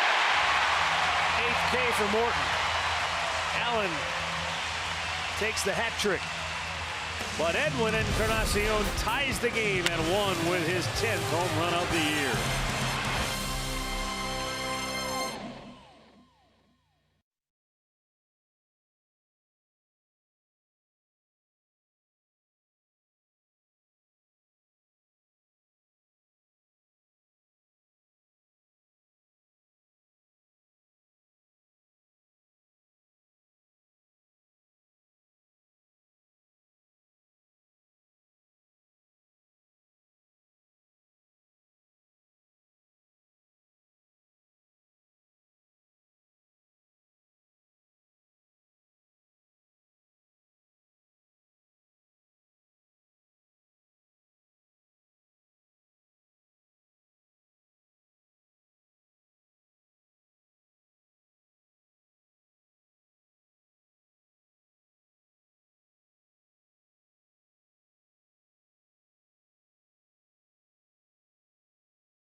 Ohio.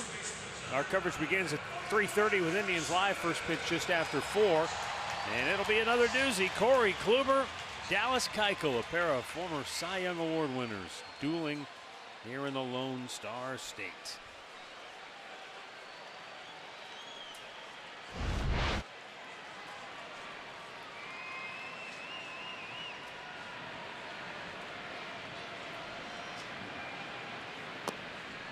Leading off, Marwin Gonzalez, 1 for 2. He singled back in the 4th inning.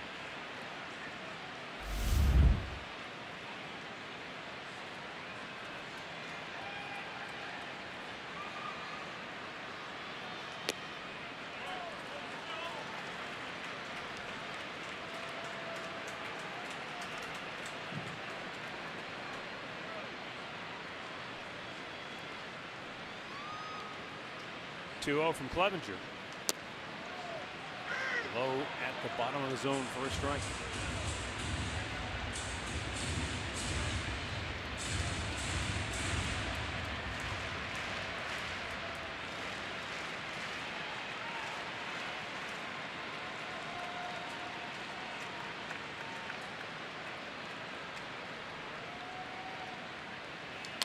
Back out of play. Cleb has had a complete game on the road this year, coming in Baltimore. And then his last start, 7 2/3 innings, 7 1/3 the start before that. Looking to finish up 7 here tonight against a very good lineup.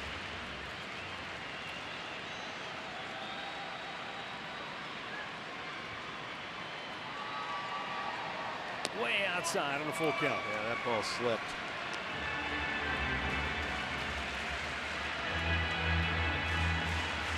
You don't want to give up any free passes.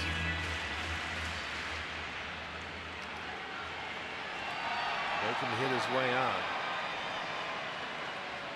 And the 3-2 popped out of play.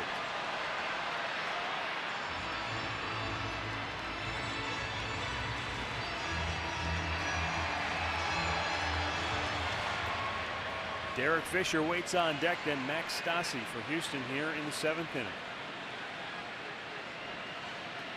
1-1 our score. And the 3-2 swung on, and he got a piece of it. Maybe he had a chance for a strikeout there, but Marwin Gonzalez fought it off. And you know, the other thing too, you go back to that 4th inning when he singled off Clevenger, that snapped an 0 for 22 slump for Gonzalez at the plate.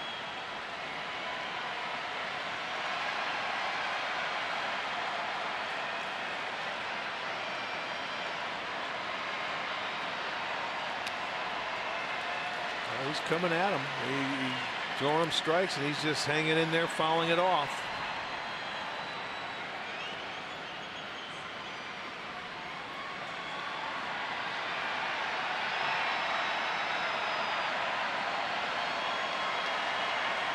Ninth pitch of the at-bat.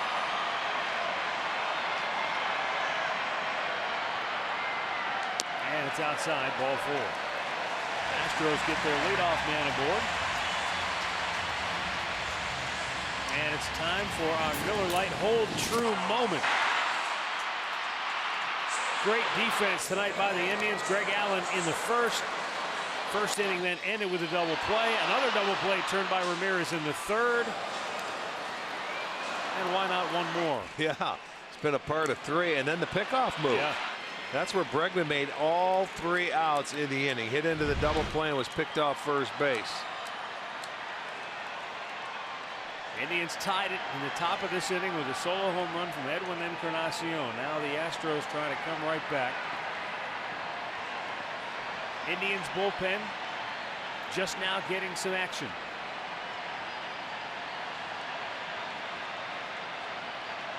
Bunt shown by Fisher, pulls it back. The pitch sailing outside, ball 1. Fisher striking out twice tonight, as has the on-deck man, Max Stassi. So no surprise to see Fisher up here, at least at the outset of the at-bat, showing bunt. Ramirez in at 3rd. Alonso holding the runner at 1st. No square this time, and he misses again, 2-0.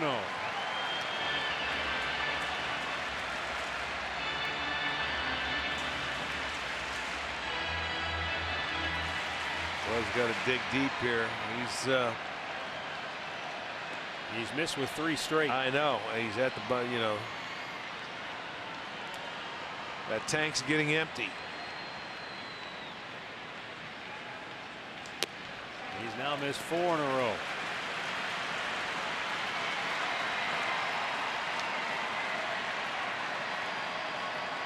Neil Ramirez getting loose in a hurry in the Cleveland bullpen.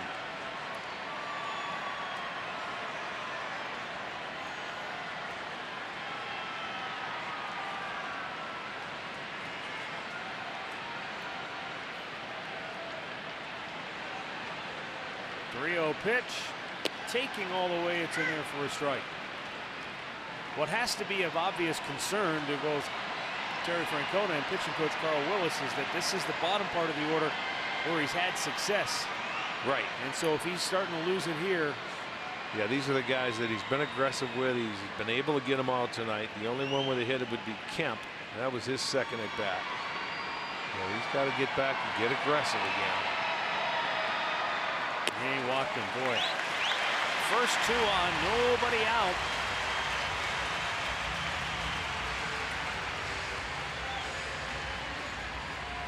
Well, you see 63% strikes, and that's not the way you want to do it. Walking the first 2 hitters after you finally come back and get something to tie the game up.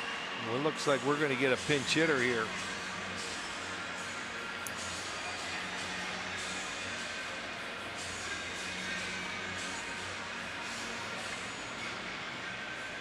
And we will indeed. It will be Brian McCann.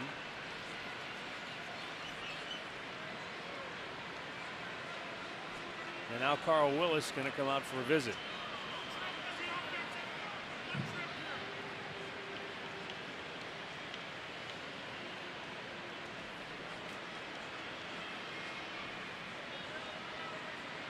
Let's go down to Andre Knott. Just an observation, guys. Usually about in the 4th inning, Andrew Miller and Cody Allen go out to the bullpen together. I did not see Miller go out to the bullpen. You see Neil Ramirez up in the bullpen. I haven't seen Miller out there. Now, their bullpen's covered up, and it's in a little different area than most ballparks. But I personally have not seen Andrew Miller go out to the bullpen so far tonight.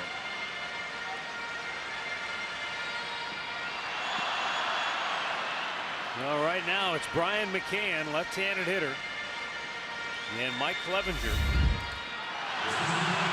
He's in hot water, but he's been in hot water a lot tonight. They had the bases loaded, 1 out in the first. He got a double play, got out of it. They had first and second, 1 out in the 4th, struck out the next 2 to get out of it. They had their first 2 on in the 5th, got a double play, and got out of it. Well, you know he's not going to bunt, so if you can get a ground ball, you got a chance to get a double play because McCann can't run. And a fastball strike on the inside corner.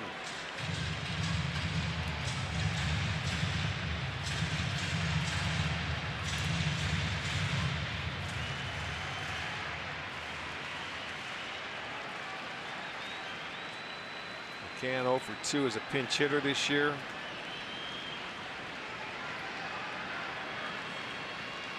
Breaking Nice. ball and a beauty. Got a way to come out. Whatever Carl Willis told him, he's right back on top of the count. A nice breaking ball away. You can see McCann trying to hook that ball.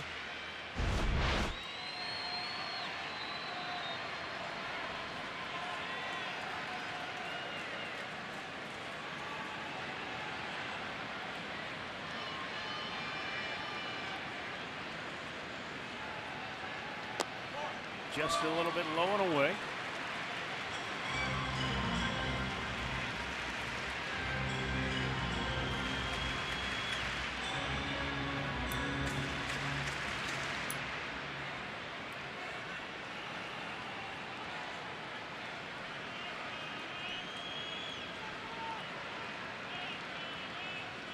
Slow hook, popped him up. Infield fly. Back goes Kipnis. Now the signal goes up from the umpires. 1 away. Nice job. Slowed it down. You're going to see breaking ball, change up, breaking ball here. Oh, that was a good fastball to get ahead. Then it came the breaking ball. Change up away he missed with, and now another breaking ball to get him to pop it up. Really a nice sequence there by Mike Clevenger. When he needed it. When he needed it is right. And now, before you get to the top of this lineup, this is very important too, because this guy may be a tough one to you got to call timeout. They got to get a shoe off the field out in left field. Somebody threw a shoe? Yeah. So Michael throws it back up. It wasn't his size, so he gave it back to him. A pretty small shoe.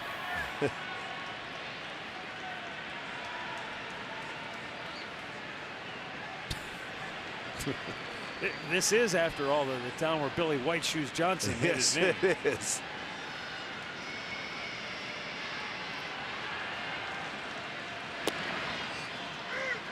Tony Kemp struck out in the 3rd, and he singled in the 5th. You know, it looked like well, whatever Carl Willis told him, it slowed him down a little bit. He might have been rushing to try and get through the first couple hitters, but it really slowed him down.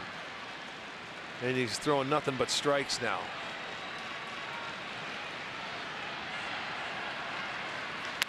Yanked away. Look at it. That's trouble. Go-ahead run will score. Gonzalez. Fisher around third. He will be stopped and have to go back. I don't know what happened to the ball. It either got hung up, touched by a fan, but it'll be an RBI double, and the Astros lead it 2-1. Tony Kemp gets Clevenger here in the 7th, and the back-to-back walks come back to hurt him. Watch, he gets up on that heater and he spins on it. And I'll tell you what, that young man, he turned on it. Let's see what happens down here. Fan interference right there, reaches over. So that'll be a ground rule double. And that's going to end Mike Clevenger's night because Terry Francona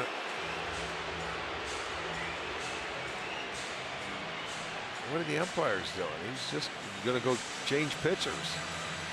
So we got a Cleveland Clinic call to the bullpen.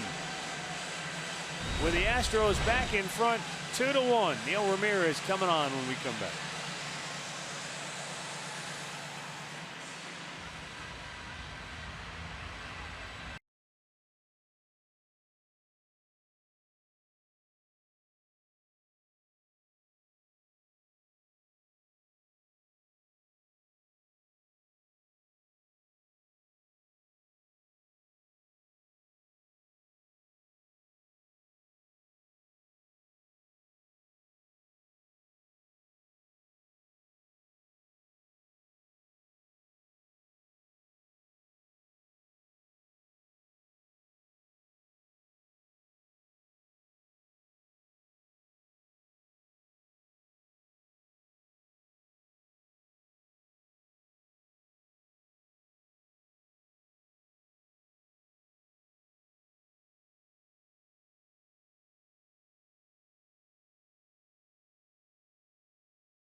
Terry Francona 1988 Indians jersey. That's courtesy of Sugardale. That'll take place next Saturday, the 26th. Before the game, enjoy the pregame out in the district. There will be fireworks to follow the ball game. Go to Indians.com for your tickets. Neil Ramirez coming on for the Indians in a tough spot. 2nd and 3rd, only 1 out. Indians down a run.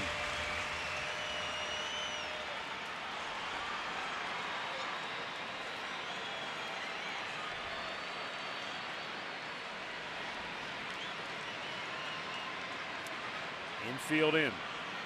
Ground ball right at Kipnis. He'll have to come home. Here's the throw. Safe.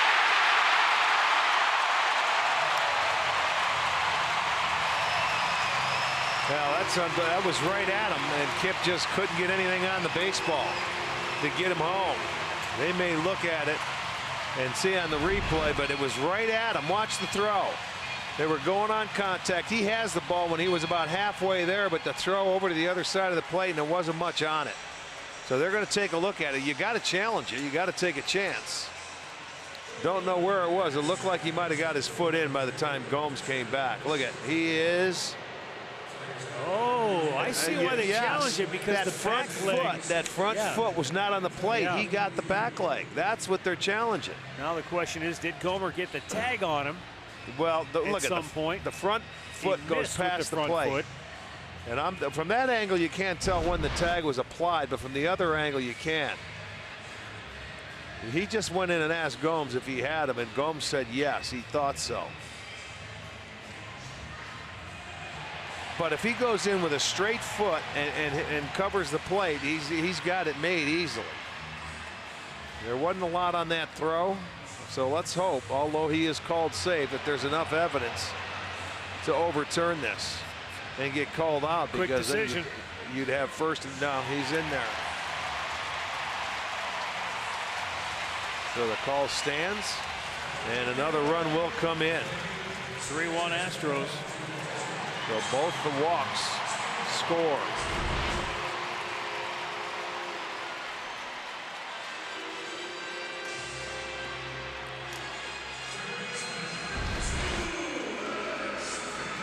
Alex Bregman to the plate.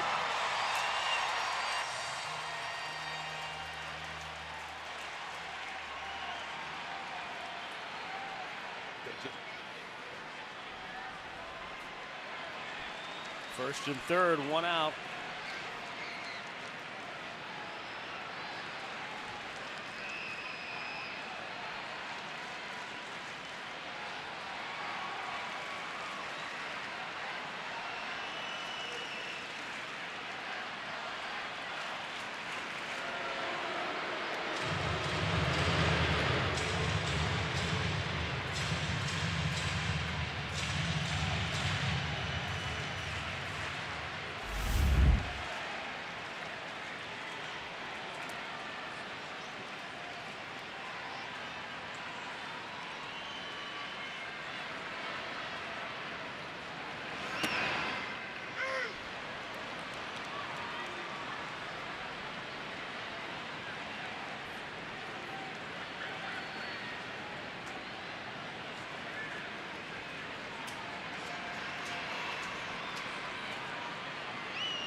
One ball, one strike to count on Alex Bregman.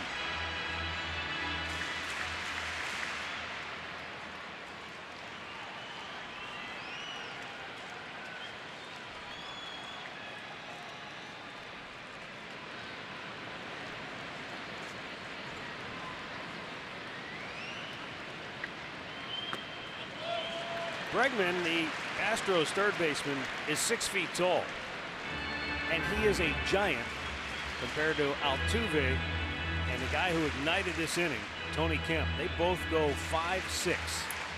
So you talk about Stanton and Judge in New York, and at the other end of the spectrum you have the diminutive dynamic duo of Altuve and Kemp. There's a ball popped up, back and out of play.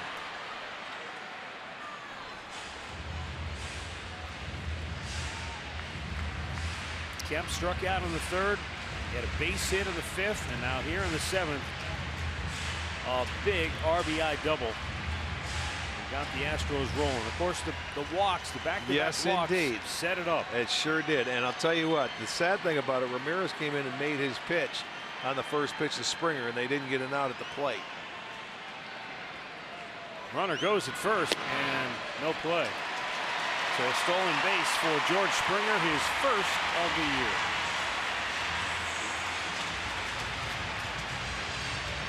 And now a full count on Alex Bregman.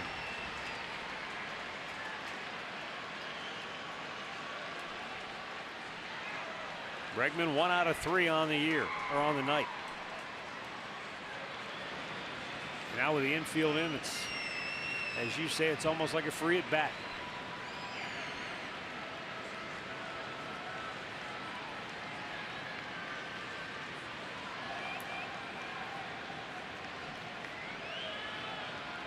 Payoff pitch.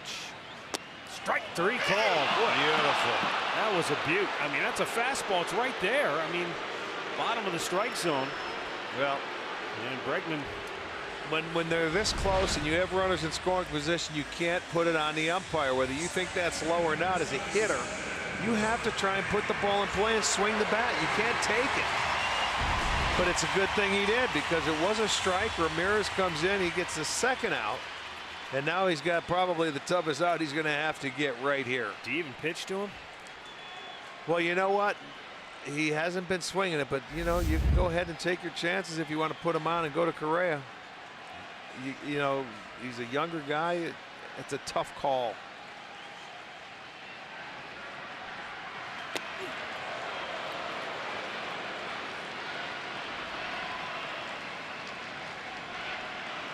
There's no easy answer, but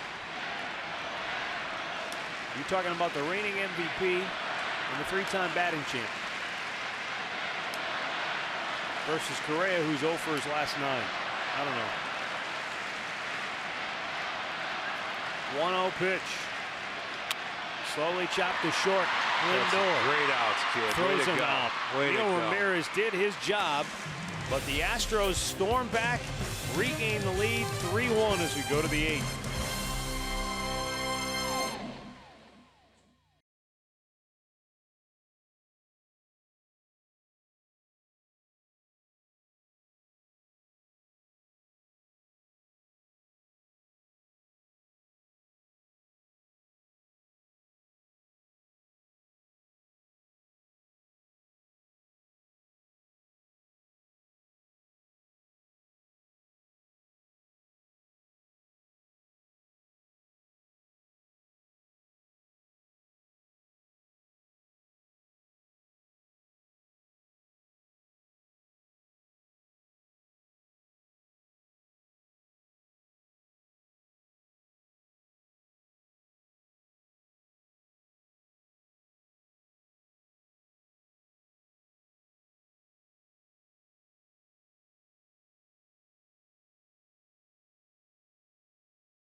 Night.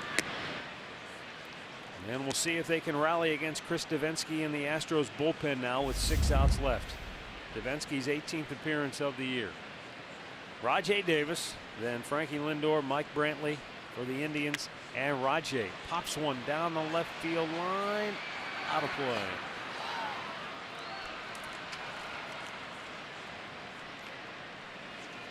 Brian McCann stays in the game behind the plate.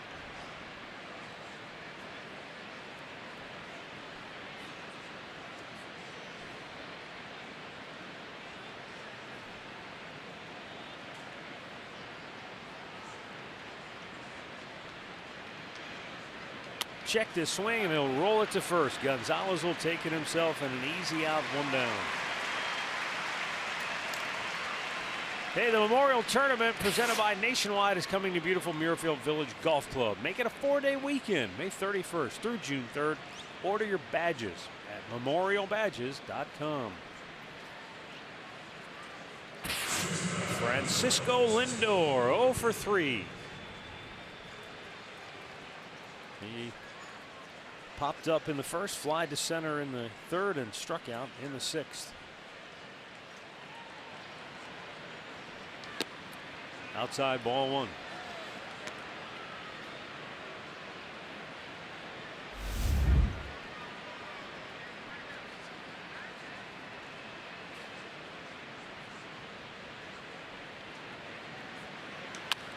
Sky high pop. Kemp makes the catch.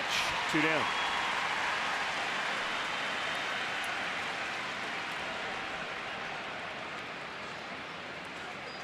Michael Brantley, after the Indians win in Detroit, said essentially, look, you know, we have to stick together as a team. have to have each other's backs, all the cliches. And Francisco Lindor echoing many of those same comments when he talked to Andre, not before the ball game. I think as a team, they recognize they have not played certainly to their own expectations, let alone their own potential. And it's one of those deals, Rick, where you don't want to keep saying, well, at least we're still in first place. And yeah, but how long can that last if somehow this team doesn't elevate its level of play to where it should be? Well, they have to. They have to start. You know, it's been a combinations of things throughout the first 7 weeks of this season. I mean, you're in a ball game, it's low scoring. And the sad thing is pitching was good, and then you walk the 2 leadoff guys after you just come tie the game, and they end up coming around to score. And, you know, it doesn't look like the Indians with 4 hits, 3 of them coming last inning when they were able to get their first run on the board. He had a 1-hitter for 6. Certainly, the Indians came into this series in one direction, and the Astros came in another. They won 7 of 9 coming in. As Brantley softly serves one into center field for a 2-out single, and the tying run will come to the plate here in the 8th inning in the form of Jose Ramirez.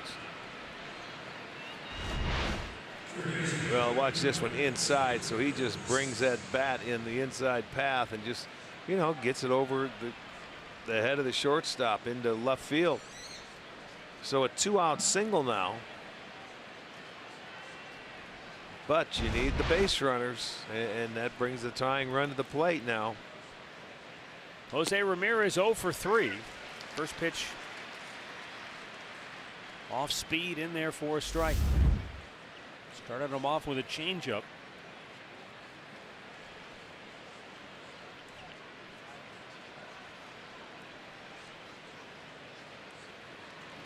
And he threw another one, and he's way out in front of it 0-2. He's a changeup master. It's almost like he said, one. well, he's not going to throw me another one. He was still way out in front.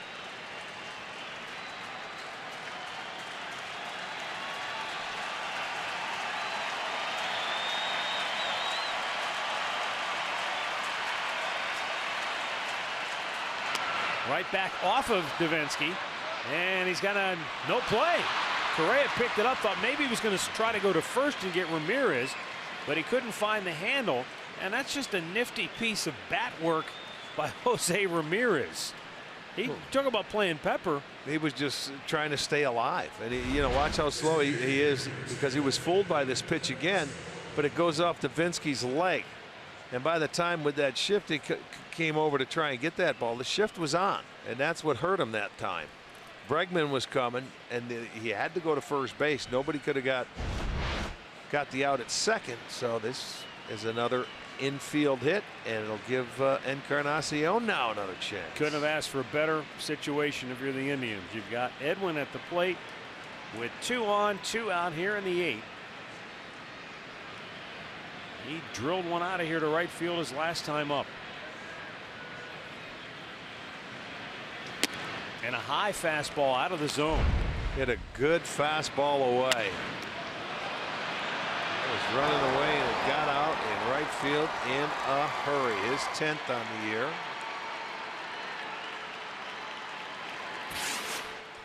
Boy, they could use another.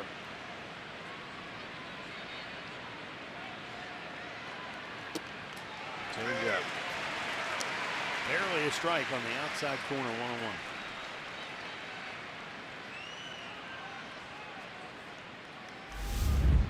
Edwin may sit on that pitch and try and turn out if he can get one that gets a part of the plate.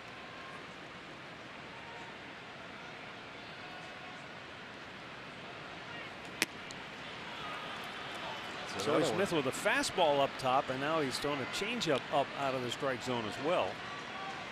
And it's 2-1.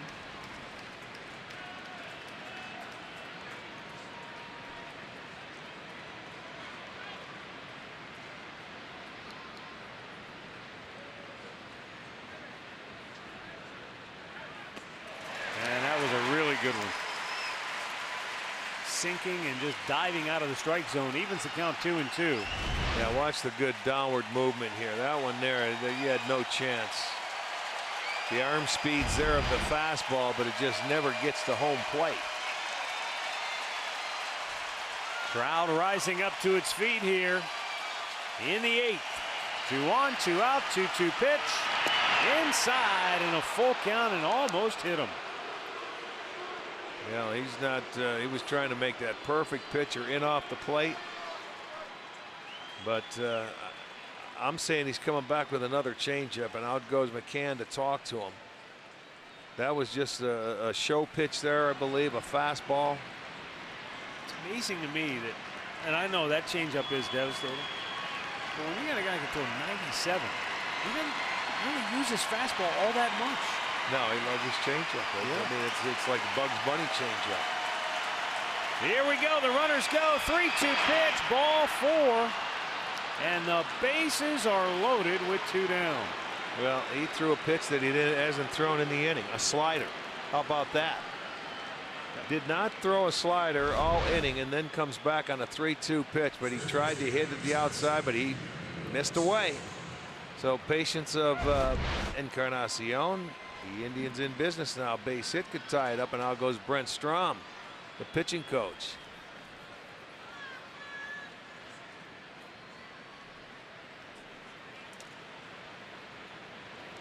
And Yonder Alonso, 1 for 3 on the night, will be the hitter.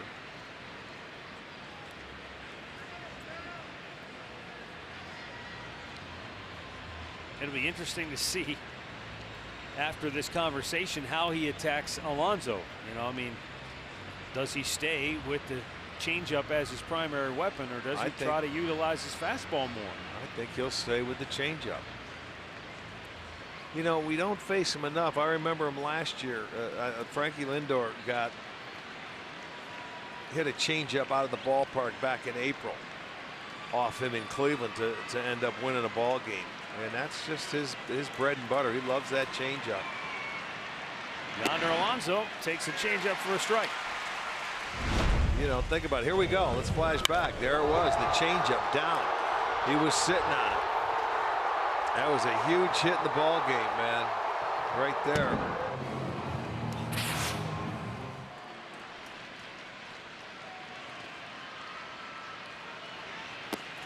Way out in front of it.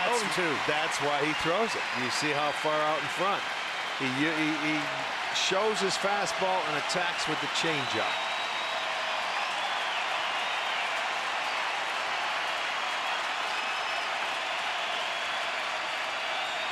Bases loaded. 2 down. 8th inning. Indians down 3-1. And a nice block by McCann.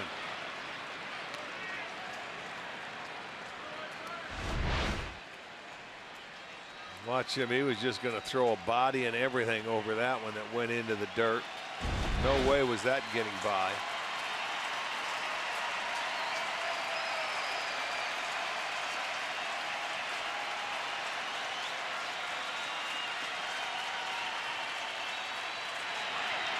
Popped him up.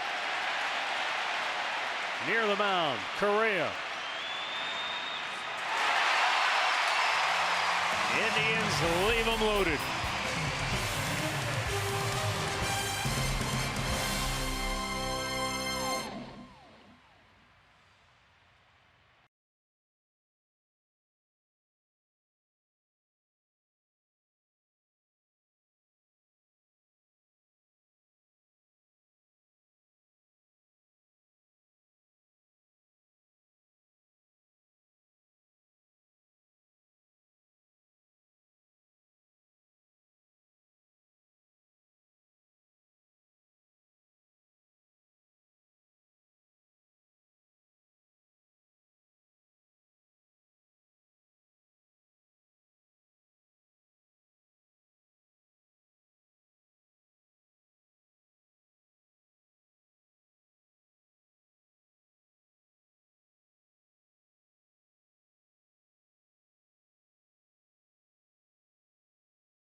3-1 Astros, bottom of the 8th.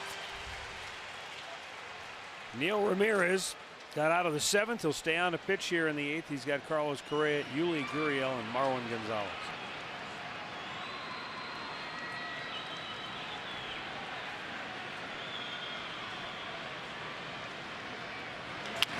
Ground ball to third. Ramirez did a great job to get to it and make a play, but Correa beats it out. And an infield single to start the inning for Houston. He was actually fooled on the pitch, but I mean, a tremendous play by Hosey. That was a fair ball. He gets rid of it as quickly as possible. It's a nice pick by Alonso, but he beats it out on the back end of that. Just got down the line too quickly. There's no other way. I mean, that's a beautiful play. Speed gets him because he couldn't get enough on that throw, but it was accurate. It was a nice pick. It's a base hit for Correa, his first. Snaps an 0 for 9 at the plate.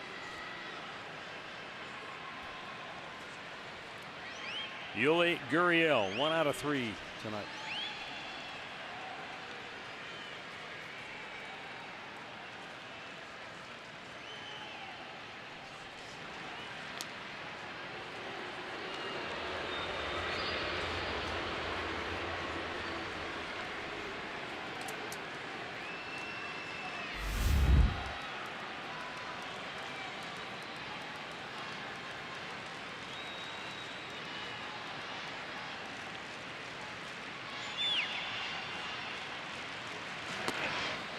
Inside, almost hit him.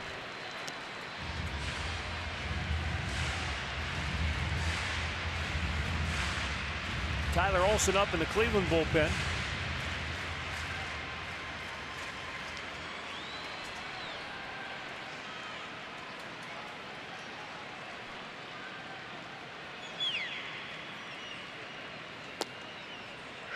And a strike to even the count.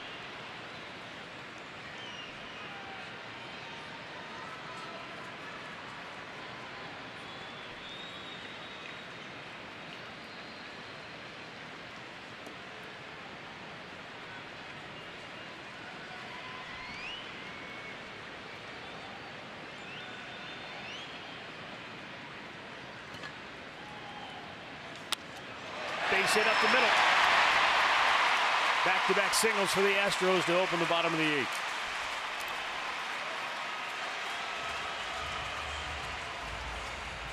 Well, he's going to get a fastball inside. Watch him pull his hands in. He really did a nice job of getting to that baseball. Take it up to the middle in the center field. A nice piece of hitting on a pitch that was in off the plate, and now Tito's going to come out and remove Ramirez for the left-hander and flip Gonzalez over to the right side of the plate. Timeout, 3-1 Astros in the 8th.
Top two starting staffs in the American League squaring off here tonight.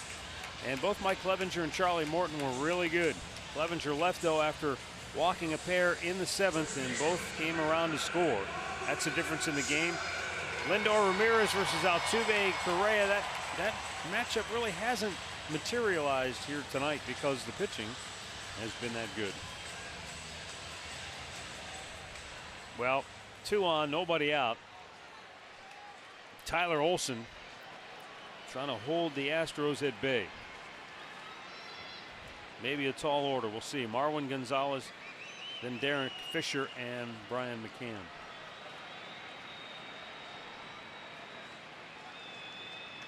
Gonzalez, a switch hitter, walked and scored in the 7th, takes a strike.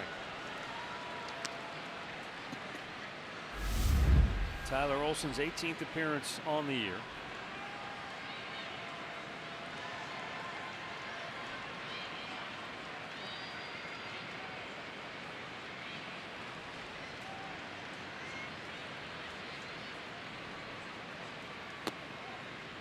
One and one to count.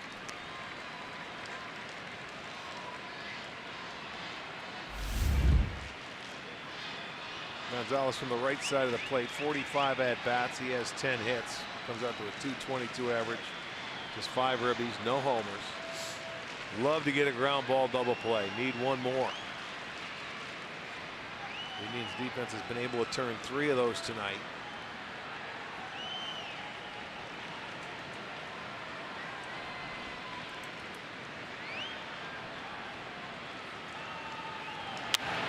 In the air, right field. And Greg Allen will make the catch. The runner's tag. Holding at first is Gurriel. Correa goes to third, 1 down. Looks like Derek Fisher is going to be called back for a pinch hitter.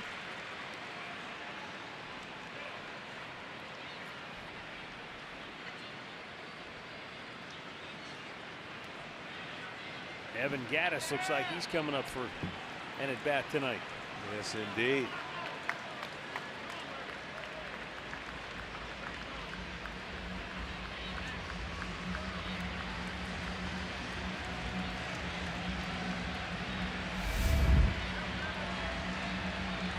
See his numbers on the year for Gattis. He's 0 for 5 as a pinch hitter, but right now he's just looking for something he can elevate and get it in the air with a man on third base. That's a big run out there. Well, he has 3 home runs in his last 5 games, including a 2-run shot off Garrett Richards in Anaheim on Wednesday. Well, out comes Tito. He's going to make the move after they make the switch. I think McAllister was up and getting loose. Timeout for another pitching change.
It lets you conveniently access your Indians tickets directly on your mobile device.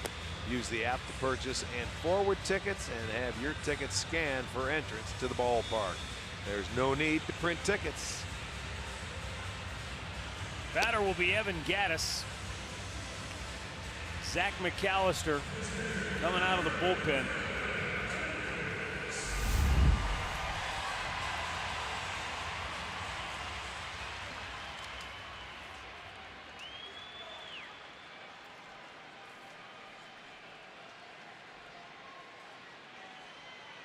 Opposing hitters are 9 for 21 against McAllister with a runner in scoring position.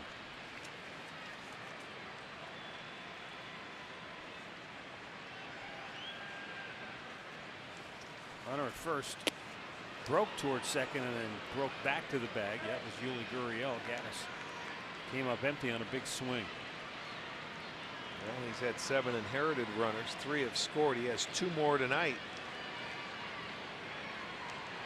But this is a guy, he's going to try and hit it in the air, no doubt. And with Zach's fastball, you could get a strikeout. Fouled back. That's 0-2.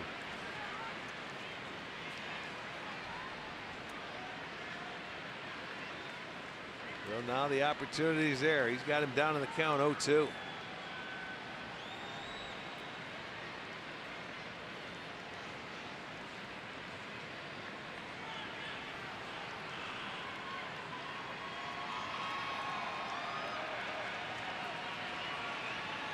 Now the 2-strike pitch. Breaking ball in the dirt. He lays off. It's 1-2. 35,959 the attendance here tonight. Not a sellout, but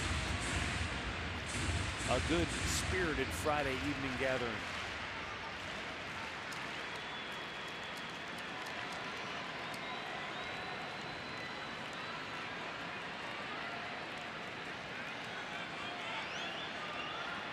There's the 1-2. Gaddis to right field. Deep enough. Greg Allen will make the catch. Tagging Correa coming home. 4-1 Houston.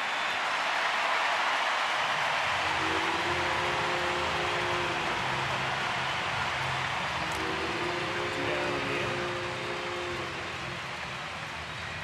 So a job well done.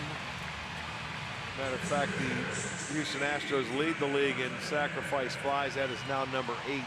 Yeah, especially when you're down on the count to get that done. Yeah, absolutely. I mean, that's your job. Hit it in the air and let that run score, and they get in another insurance run. Makes it a 4-1 game. Now Brian McCann.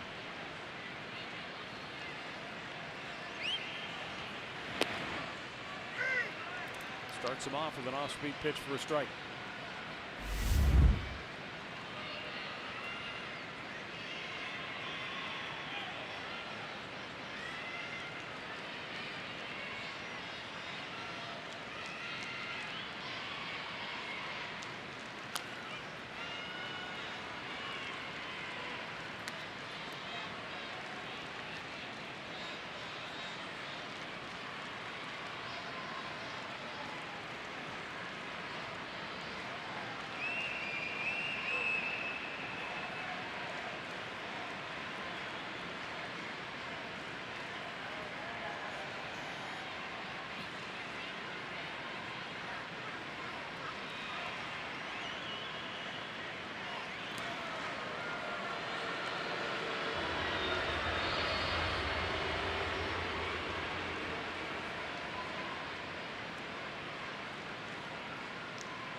Two-strike pitch. Out of play to the left.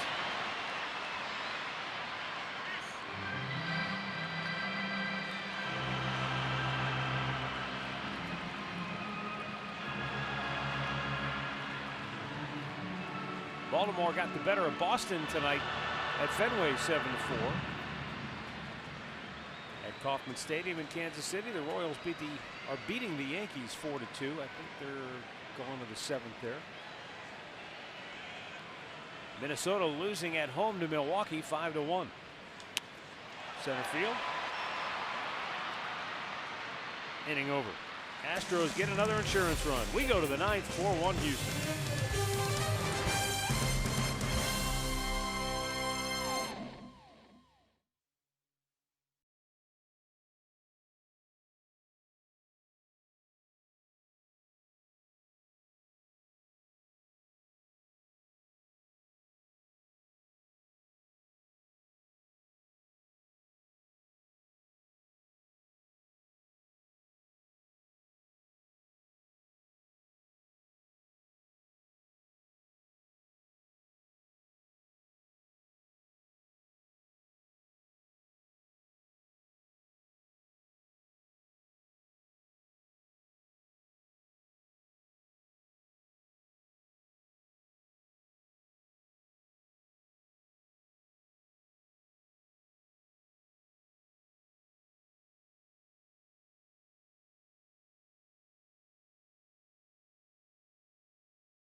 By authority of the Cleveland Indians and may not be reproduced or retransmitted in any form.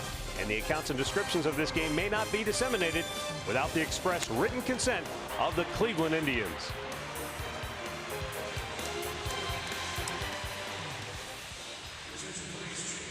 Ken Giles coming on to pitch now for the Astros.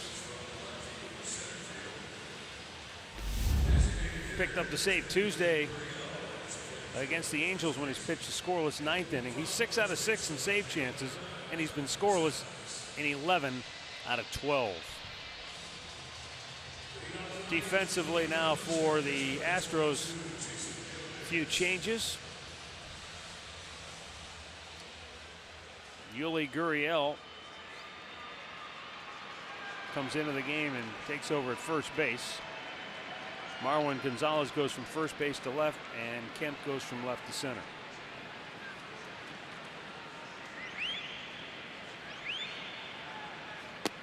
Jason Kitten is leading off, looks at 97 for a strike.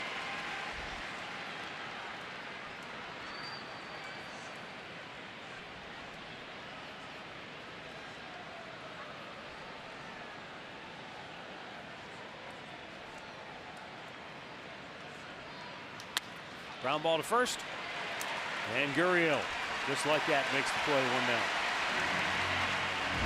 Pat O'Brien, play of the game. Let's go to the 7th inning. Walk to lead it off. Walk to the next man. That's never a good way to start late in the game when it's all tied up. And with 1 out, Tony Kemp doubled in the right. That put the go-ahead run across the plate. Then you get a little fielder's choice with the infield in. Couldn't get the throw there in time. It went from 1-1 to 3-1 just like that. Yan Gomes, 1 out of 3 tonight. Takes a strike.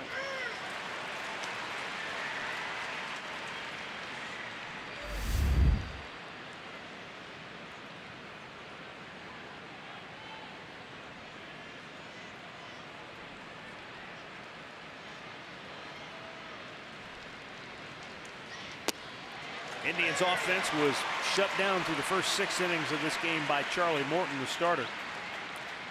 They got on the board with a solo homer from Edwin Encarnacion in the 7th. Then they had 2 hits later in the inning, but could not take advantage. Then in the 7th with 2 outs, they loaded the bases, but again, could not cash in. Ground ball cut off by Correa, but he doesn't field it cleanly, and Gomes is aboard with 1 out. Well, I'm betting they're going to give him a base hit on that ball. And the reason why I say that, because he has not made an error in his last 43 games. I know he had to go to his left, but that, to me, I bet he's made that play many times. He flags it down, but it doesn't stick into the glove. They do rule it a base hit. Here's Greg Allen, 0 for 3, has struck out all 3 times tonight.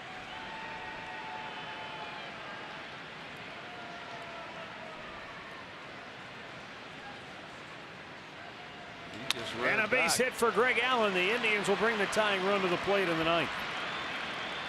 With that shift on, Allen just took it the other way and shot it through the infield. How they would play a shift on him.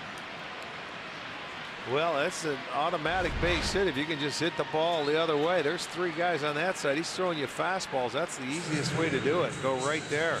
Hit a little routine ground ball through the infield and get a base hit. Now Rajay Davis with Frankie Lindor on deck. Now they go from the shift to about as traditional a defense as you'll see. Raj, though, 0 for 3, has grounded out all 3 times. But he has sprayed it around the infield. He's grounded to short, to third, once to first.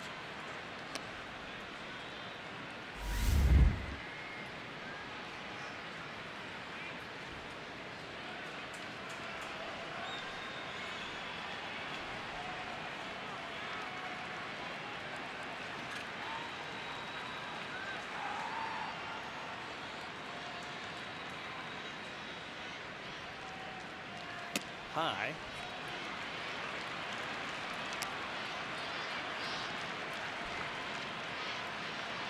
He doesn't like that ball. And this guy can get a little agitated on the mound. I know he hasn't blown a save this year, but he can get a little hot under the collar at times. And right now, with 2 guys on that tying run at the plate, he falls behind Davis, and that's the last thing you want to do when you've got Lindor in the top of the lineup lurking. And that's McCann is going to try and go settle him down.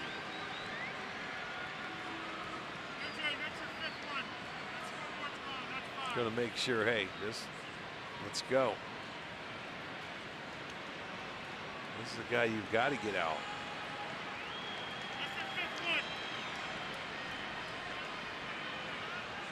Well, Lindor waiting for his opportunity, but Rajay Davis in the meantime awaiting the 2-0 pitch. And he pops it up. Playable. Foul ground. 2 away. Rajay pounds his fist in frustration as he heads back to the dugout, knowing he just gave one away on a 2-0 pitch. And that leaves it up to Lindor, who is 0 for 4 tonight.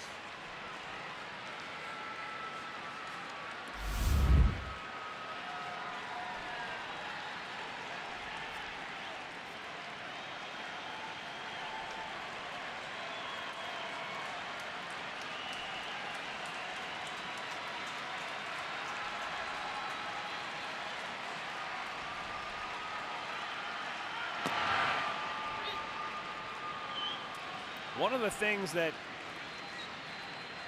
I guess you could say it's almost a principle, a core value, if you will, for Terry Francona as a manager. He demands, doesn't ask, he demands that his team play to the final out.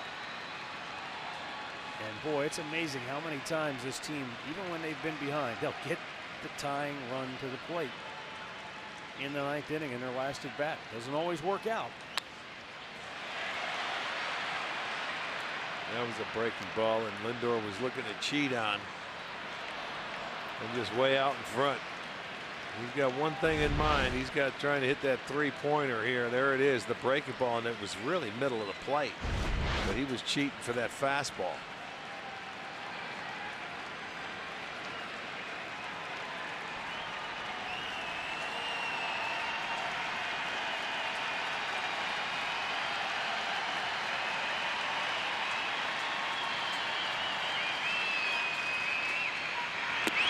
Missed inside, not by much. And it's 2-1.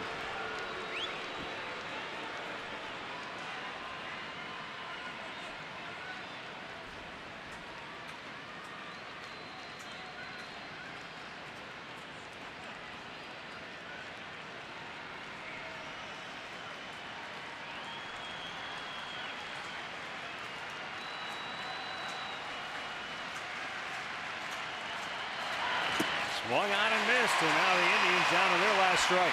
Change up. 2 balls, 2 strikes, 2 on, 2 out.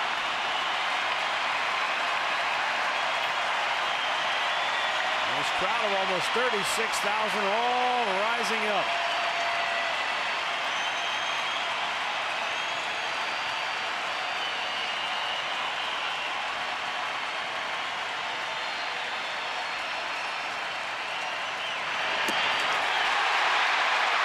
Astros take the opener, 4-1 the final. The Indians fall back below 500 again.